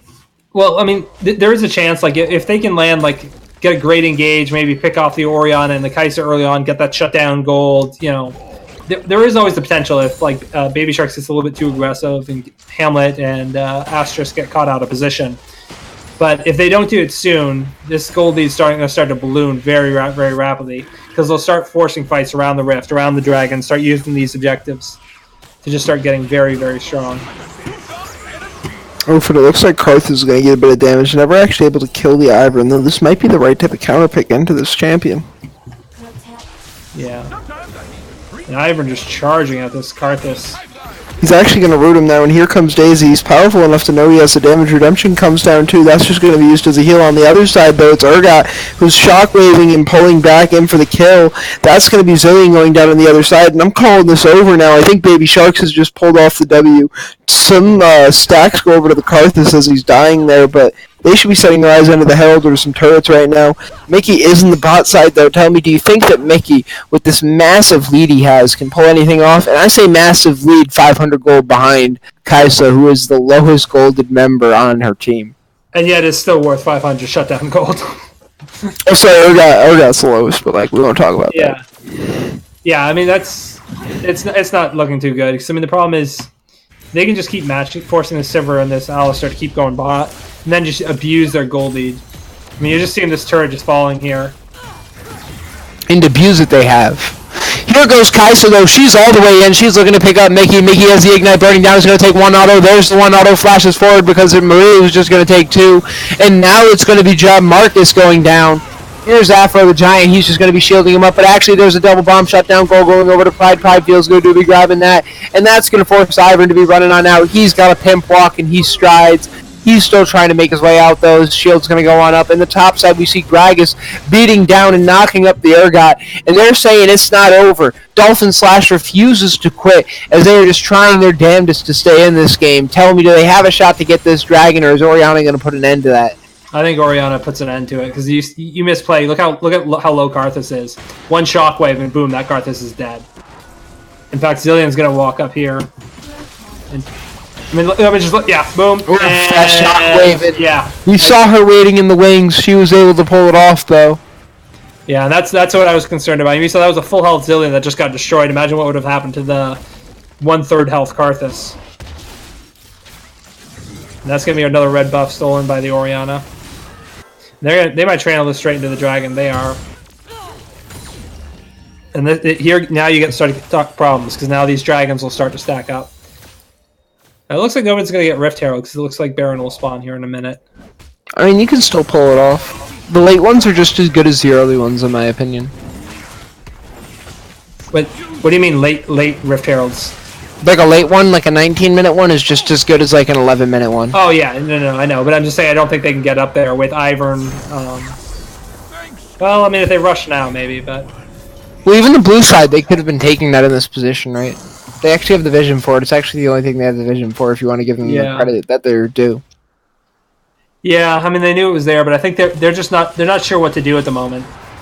Because Dolphin Slash is kind of like, you're frantic where you get kind of like the flight or fight mode where you're not thinking things through clearly. You're just like, oh god, we got to farm, we can't be caught out, we got to try and do something rather than just saying, hey, you know what, let's try and take away some global objectives, take what we can, stall this out, and maybe we can get back into it. And they're going to collapse on this Sivir and Alistar here.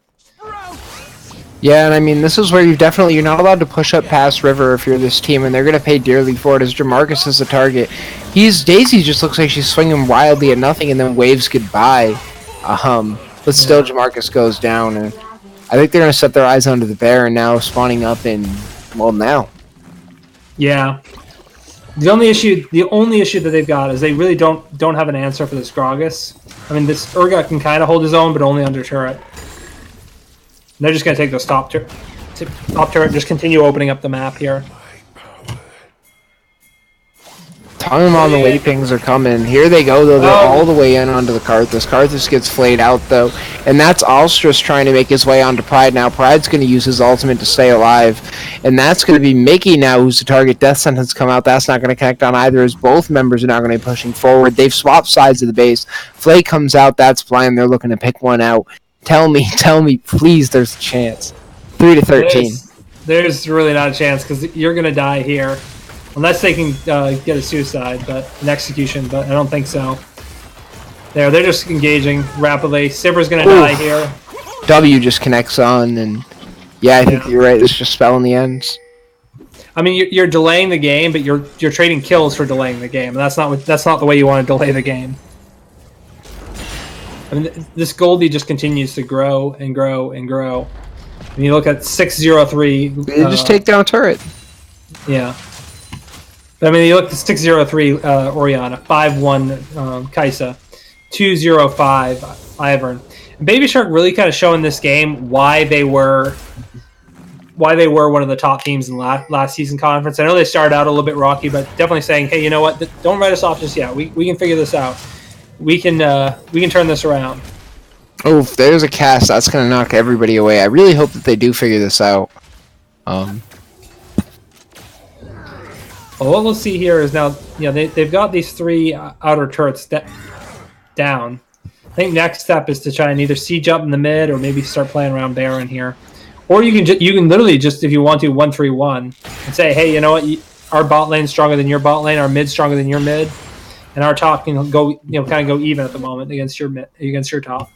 Kind of go even. That's not exactly what we want to be seeing, but it's not exactly the worst as Jamarcus becomes the focus of this next one. His ultimate comes out, but so does Kaisa's, and Kaisa's will always trumpet, and that's going to be another death going over. That Rampage doesn't feel too good.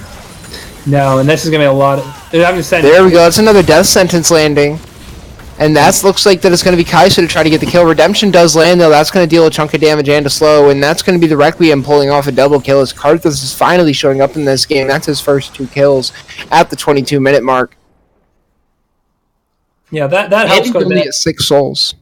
Yeah, and the shutdown gold as well. So that will help Karthus get back in the fight. A little bit ham there out of this... out of the Kaisa and Thresh. Not really respecting that Gragas is actually going even, but they are going to take this bot turret here in exchange. And this, this is the problem. You get a kill here, but you're trading turrets for it, which you really don't want to do, because, I mean, that just opens up the game more and more and more. And eventually you'll just start having, Baby Shark can start doing death brushes around Baron. No one wants to be dealing with a death brush around Baron. No, because especially when there's no turret nearby for you to run to. Now, we do see another air dragon coming up here in a little bit now. Obviously, the last game we saw those mountains and infernals. There was a lot of contention around that, so I don't think we'll see as much. It looks like they're going to try. They're going to look to the mid lane here, see if they can get the mid turret. Oh, just barely missing that death sentence. That landed. That might have been a dead Zillion. They're going to group up around Baron. I think if you're Dolphin Slash, you might just have to give this this dragon up, because if you mess it up, then that's going to be Baron, and that's probably going to be game. Oh my God, is Baby Shark going to ping for a Baron here? Maybe. I wouldn't imagine so. There were some pings down in it, but I guess it was just for vision. And we're just going to see a very quick Baron here. So, all in all, not too bad. Silver doing a little bit better job, only down 1 item at this stage. Obviously, the last game was down 2, so doing a little bit better. And not really her fault with all the kills that Kaisa's gotten, so you can't really fault her being so far behind. So, the only good thing that they're doing is they are doing a good job of keeping the mid pushed out, so they're not taking damage on their mid turret. So, if that falls, this game snowballs very quickly. Oof, here we go, though, as they're finally onto Baron. Karthus is going to be looking to make his way on to doing something against this. Death sentence does land, though, and Karthus is going to go down immediately. Now, he is allowed to deal damage after his death, and it looks like he will do it in the form of the Requiem, but they're actually just so strong that a Redemption's able to heal that right back up as another death sentence lands onto Pride. A Shockwave's going to pull them all back in, and at this point, I don't think that they need the Baron, but Gragas is dealing untold amount of damage, and so is the Baron, and that thing just stays active on them. This is the reason that they're able to turn the fight. Baby Shark goes down. That's a triple kill going over to Mickey. Maybe Mickey's the chance that they needed, as Afro's now the man on the front just trying to make a stop to this, but Kaisa gets the triple kill. Now we're going to have to see if she can pull off the Quadra. Imagining the W will be the thing that seals the deal here. Here's a flash and a death sentence, and it's actually Thresh that secures the Quadra kill. Now tell me, what's the move here? Is that the turret? I think it's just the turret. You know what? You know Karthus is going to be up in a little bit. You're not going to be able to do Baron. Just try and get the turret, but if not, you can just get some damage on it. Because there's no harm in just accelerating this game and being able to force this wave in further and further and further. Now all that gold to this Kaisa is probably going to mean that this is going to be either a Phantom Dancer or a Rapid Fire Cannon completed here. And just continue moving on. Yeah, I would probably be inclined to agree. Like great. You got the Ivern and you got the Oriana. You killed both of them, but then the Kaisa ran wild. it's kind of like pick your poison at the moment. Like you can kill 2 of them, but then the other one survives. But this I will say this Gragas is doing a good job. We are seeing Marquez doing a good job of bullying Otto, and he's really the only reason that Dolphin Slash are even remotely in this game. Because if it wasn't for him, like when that Karthus died, like that would have been it had the Gragas been a little bit further behind, because they would have just killed him so fast. But now we're just going to see a repeat. They're just going to set up around Baron again and just rinse and repeat. And you can't keep doing this if you're Dolphin Slash, because these trades, every time you do these trades, you're losing a turret. And you're giving up 5 kills to 3. That's not good. But the thing is that they are going to keep on doing it, right? And I don't think they're going to be able to contest it this time. I think this is just going to die before they... No, this is 100% their Baron. It's the Gragas cast was the only thing that could have stopped it. I think the Baron seals the game now, and I've said this twice, so maybe I'm wrong again. Jamarcus turns out to be the focus of this fight. It's always a mistake when the support's the intro, but a death sentence does land, and his ultimate will be wearing off soon. That's going to be Kai'Sa, who goes dominating when she picks up that one. It's almost a repeat of last fight. His pride goes down immediately following. Mickey just dodges the ultimate coming out of Urgot, and now Urgot's running forward, supercharged, trying to get some type of damage down. Just push But it's a down mid. 3v5 as they push into the mid. Tell me, is ARAM going to pull this off? This is just going to burn through the base. They probably won't get... They might get a Nexus turret here, but this is going to hurt quite a bit. Because the problem is, remember, you've lost both your T2s in top and bot already. I think Alistair will be up in enough time to save one of the Nexus turrets, but I think they're going to lose at least one here. Oof, and there we go. Gragas is going to be the one pulled out here. And that is game. Kills. That's game now. Yeah, this is going to 100% be game, and now it's Baby Shark who's just laying down devastation and domination across the map. And we have this huge wave coming into the bot turret too. See, even if they wanted to play safe, they're going to lose. They can just rotate to the bot and take even more of their base. But I think they're just going to look to end with this Baron buff. Yeah, I'm imagining this will be the base cascading in. And there he goes, one turret's down, a death sentence lands onto the key member, and she's slayed forward, resurrected. That is a Guardian Angel popped, and she comes up. Now it's Mickey trying to deal the damage. The Q goes wildly astray, though. Had it connected, could have killed Urgot, might have even killed Afro. Afro throws out a death sentence, but a beautifully timed Zonios will keep him alive. No speed boost would have kept them past that, and the Nessus explodes in the background. That's Baby Shark with a convincing 2-0 tonight. Yeah, good job there. Quick and easy. Pretty impressive game by Baby Sharks, or not by Baby Sharks. By Baby Sharks. Wow, I can't talk. There's too many of these aquarium teams, okay? And so we have determined that a shark is greater than a dolphin, guys. So write it down in your notepads. There'll be a pop quiz on the midterm. So that question will be there. If you answer that question correctly on the midterm, you will get bonus points. So we'll go ahead and interview a member of their team. So we're going to jump over to the caster lounge here, real quick here. So you want to follow me over? Of course.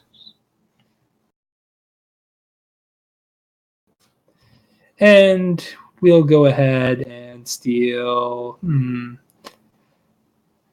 do I want to steal? Let's steal. So this is why you people need to have the same names. I don't know who your names are when I see your. I got to go to my sheet here. Okay, so who's there? Okay, here I know who I'm going to pull. We're going to pull the jungler up. So give me 1 second here, and I am going to grab him. And we are joined by Baby Sharks, a jungler, and JBD. What's going on, guys? So how did you guys feel about that game? I think you guys obviously game one looked like it was a little bit of trouble, but game two you guys kind of turned it on, put the pedal to the metal almost right off the bat. So how'd you guys feel about that series? I think it went pretty well for us. The game one, our plan was kind of just Orianna, ball on Invisible Shaco, and submarine into the Karthus and kill him. And it kind of stopped working late game. But game two, it's just invade, and I got way further ahead than the Karthus, and kind of went downhill from there. Yeah, so I actually saw that. I had some questions about your pathing. Is there a reason why you never really invaded his jungle and kind of just relegated yourself to taking scuttle crabs and then smiting your own camps? The most important thing when you're playing against a Karthus is if you can invade and 1v1 him, you want to invade. But as an Ivern, it's really hard for me to 1v1 him until I get redemption, and then I can. That's why until I got Redemption, I didn't really go into his jungle, and then after that, I started walking in and trying to steal his wraiths, mostly because it gives the most gold to Ivern. Okay, makes a lot of sense. Yeah. Now, I did have a question. Is there a history behind your name? Which one, JDB or Raceland? Oh, both. JDB is my tag for. I'm a competitive Super Smash Bros. Player. Oh, Tag for that. that makes sense. And Raceland is just my favorite book character. Oh, who is he and what book? He's from a book called the Dragonlance Chronicles, and he's just a really evil and twisted mage. And then what does 3572 mean? That is my dad's birthday. Really? Yeah. Wow, you love your father that much? I do, very much so. That's cute. Very much Yep. so. Wrestlin's like the nicest jungle in Peacock. You know, he's just like he's the kid that all their dads want to see their daughters bring home to the house. I don't think anyone wants to see their daughter bring a guy home ever. There you go, sir. For all the single ladies in Peacock, by the way, so we got this lovely jungler here, Wrestling. He's a really nice guy. So if you guys are looking for somebody, there you go. Oh yeah. Now, Wrestling, I do have another question for you about the game. You end up in this Baron call. Can you kind of talk me through what the comms sound like in the second one, specifically the one where it's kind of thrown? Or almost thrown, right? Yeah, we were trying to focus Baron, and we didn't realize, or what I didn't realize as the support jungler, was I didn't think that our ADC would dive backline, and I didn't realize, because we fell apart at that Baron, because we didn't realize we weren't paying attention to our ADC, even though our team comp was based around him. And he dived in, which let their Gragas and Zillion come in and kill me and our Orianna and just chase us down with Sivir. But it was a miscommunication between us and our carry. Okay, that happens. Now, if you were a kitchen utensil, which one would you be and why? Most definitely a pizza cutter, because I like pizza. Huh. That sounds really fun. I like that one. It's a really good answer. Now, Drop the Chupa, do you have any more questions for him? I guess, okay, so obviously, you guys kind of stabilized now. Good 2-0. Who are the other, what teams left that you guys have left to play that you're kind of looking forward to that matchup that you think, should be a good challenge for you guys? Honestly, at this point, I don't think anybody's going to be challenging. So you say that as a 2-2 squad. So Yeah. what happened in those two losses then? Is this attributed to a member who isn't you of your squad? I think now, because the first 3 games I didn't really play with the team. I was mostly just playing for scrims to feel out what I could do for the team. But now that the team has a reliable, because me and XDemon are both we swap in between who's playing for the team as jungler, and we have very different rosters for champions. I'm a big Shaco Ivern player, and he plays a lot more hyper carry junglers. Gotcha. So now you guys aren't concerned at all about IRL Sluts Reloaded or Life of Polio or any of the other teams remaining?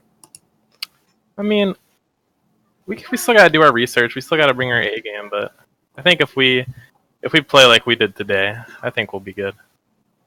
So All now, right. I am a little concerned here, especially this complete disregard of other teams. Now, I don't know how well you know the other teams, but with your own team, and I do have to put you on the spot here, is there, not even is there, if you had to trade one player on your team for a player on another team, where would it be and why would it be there? Assuming, by the way, we'll set aside massive point differences for the moment. So this is if I had to. There is no, I wouldn't want to trade anybody, correct? Yeah, no, I'm taking that option away. You're on the spot. If I had to choose, even though the top laner of our team is my best friend, but I'd probably choose to trade him away for Anyone, I understand. You don't even have to keep on going. We watched the footage. just for somebody that has not specific champions to play, but more of a wider variety. And by wider variety, do you mean wider as in fat, like Urgot? Because honestly, that Urgot performance. Just some he doesn't play any split pushers, so just somebody that can play like Riven or Fiora or something. Okay, fair enough. So, all right, guys. Well, I think that'll kind of wrap it up here, unless you have any other questions for him, man. No, I mean, I'm totally satisfied with a lot of the answers. I would have liked to have heard you, trash talk a little bit harder. So if you do have a trash talk segment for me about the other teams, other than the fact that you're not worried about them, like, do you have any videos of anyone's mother or sister? I wish, man. I wish. All right, guys. Well, thank you very much for tuning in. We do look forward to next week. And as a special favor for our friend Asterisk, we will pull him in. Oh, hello? There you go. Man, he complained enough. He got in. Look at that. Ask me All one right, fucking Asterisk. Ask So me my one first question, why is Afro the Giant the best player on his team? He's not the fucking best No. player. The question is, why is he the best player? Why would you ask such a stupid question? He's not even top 5. Like, what the fuck? He's not even top 5 on your team. That's how you feel. If it were my team, he'd be on the bench. I'd get Yangsu in here to support, bro. Wow. Okay. So at any point when Thresh flashes, are you afraid that you might actually get hit by a death sentence? If Afro has Thresh and he flashes, I'm assuming he's just gonna int. And he's gonna throw Q back at me. So I don't even, when Thresh flashes, I just close my eyes. So you think he's actually pulling himself into death to give you more gold? Every time he's gonna be like, I'm gonna throw Lantern to you, and he'll Q into 3 enemies under turret. And I'm like, I'm not even gonna, goodbye, bye. Like, fuck that. Wow, some very pointed words. All right, Asterisk, let's ask you this time. Are there any of the remaining teams that you're worried about or you think could give you a good challenge, or do you think they're just all trash? All the fucking teams in this fucking league suck, alright? Look at all of them. They all have, pointed language. trash-ass players. Nah, I've been fucking chained for too many seasons now. Look at all the games I've played. Did your father keep you in a basement and make you do math problems? Dude, when I played on Ornhub and won the season, I had to do nothing the whole game. Overly carried me. Now I'm it's sorry, my we're turn. not allowed to talk about Pornhub here.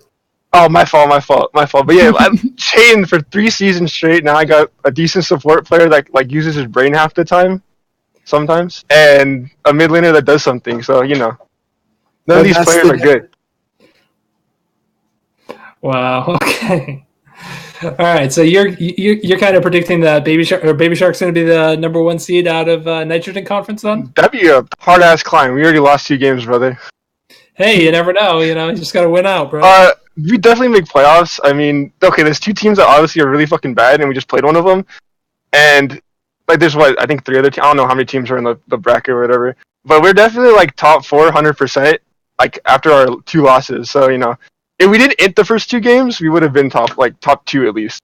Now, I do want you to know that when we interviewed the last player, we actually gained a viewer. And since we've interviewed you, we've actually lost 3. So is there anything you'd like to say to those 3 viewers we've lost? It's because my teammates didn't want me to flame them. That's why they left. So you think it's all your teammates who've left? No, because it's for sure.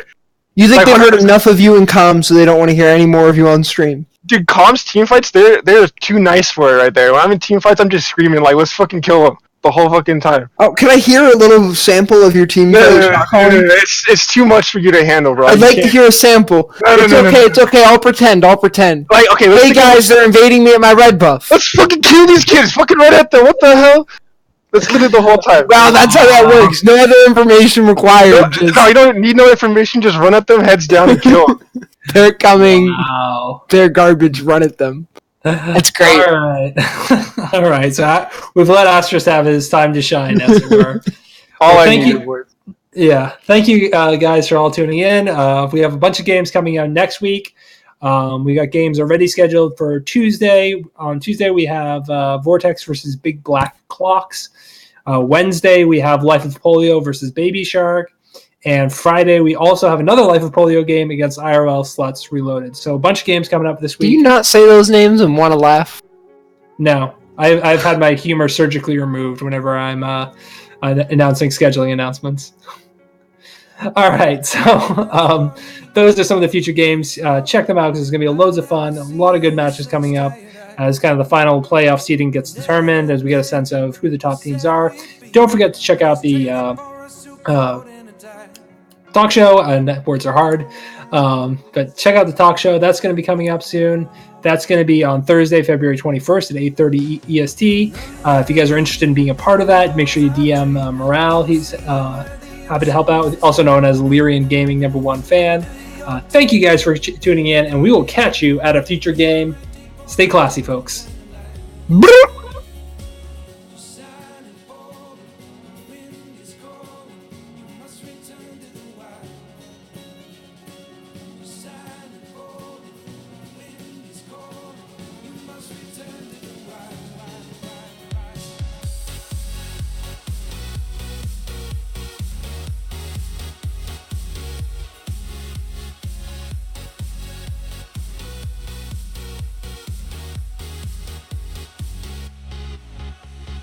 Follow me down, there's no one around.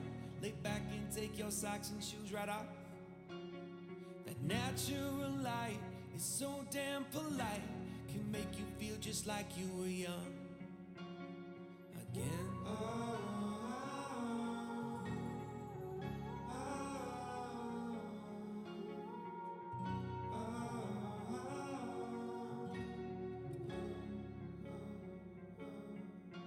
Standing underneath the rows of trees, I can see where the ocean meets the sky. Under our clothes, a fire grows. We are ready for this life of running wild.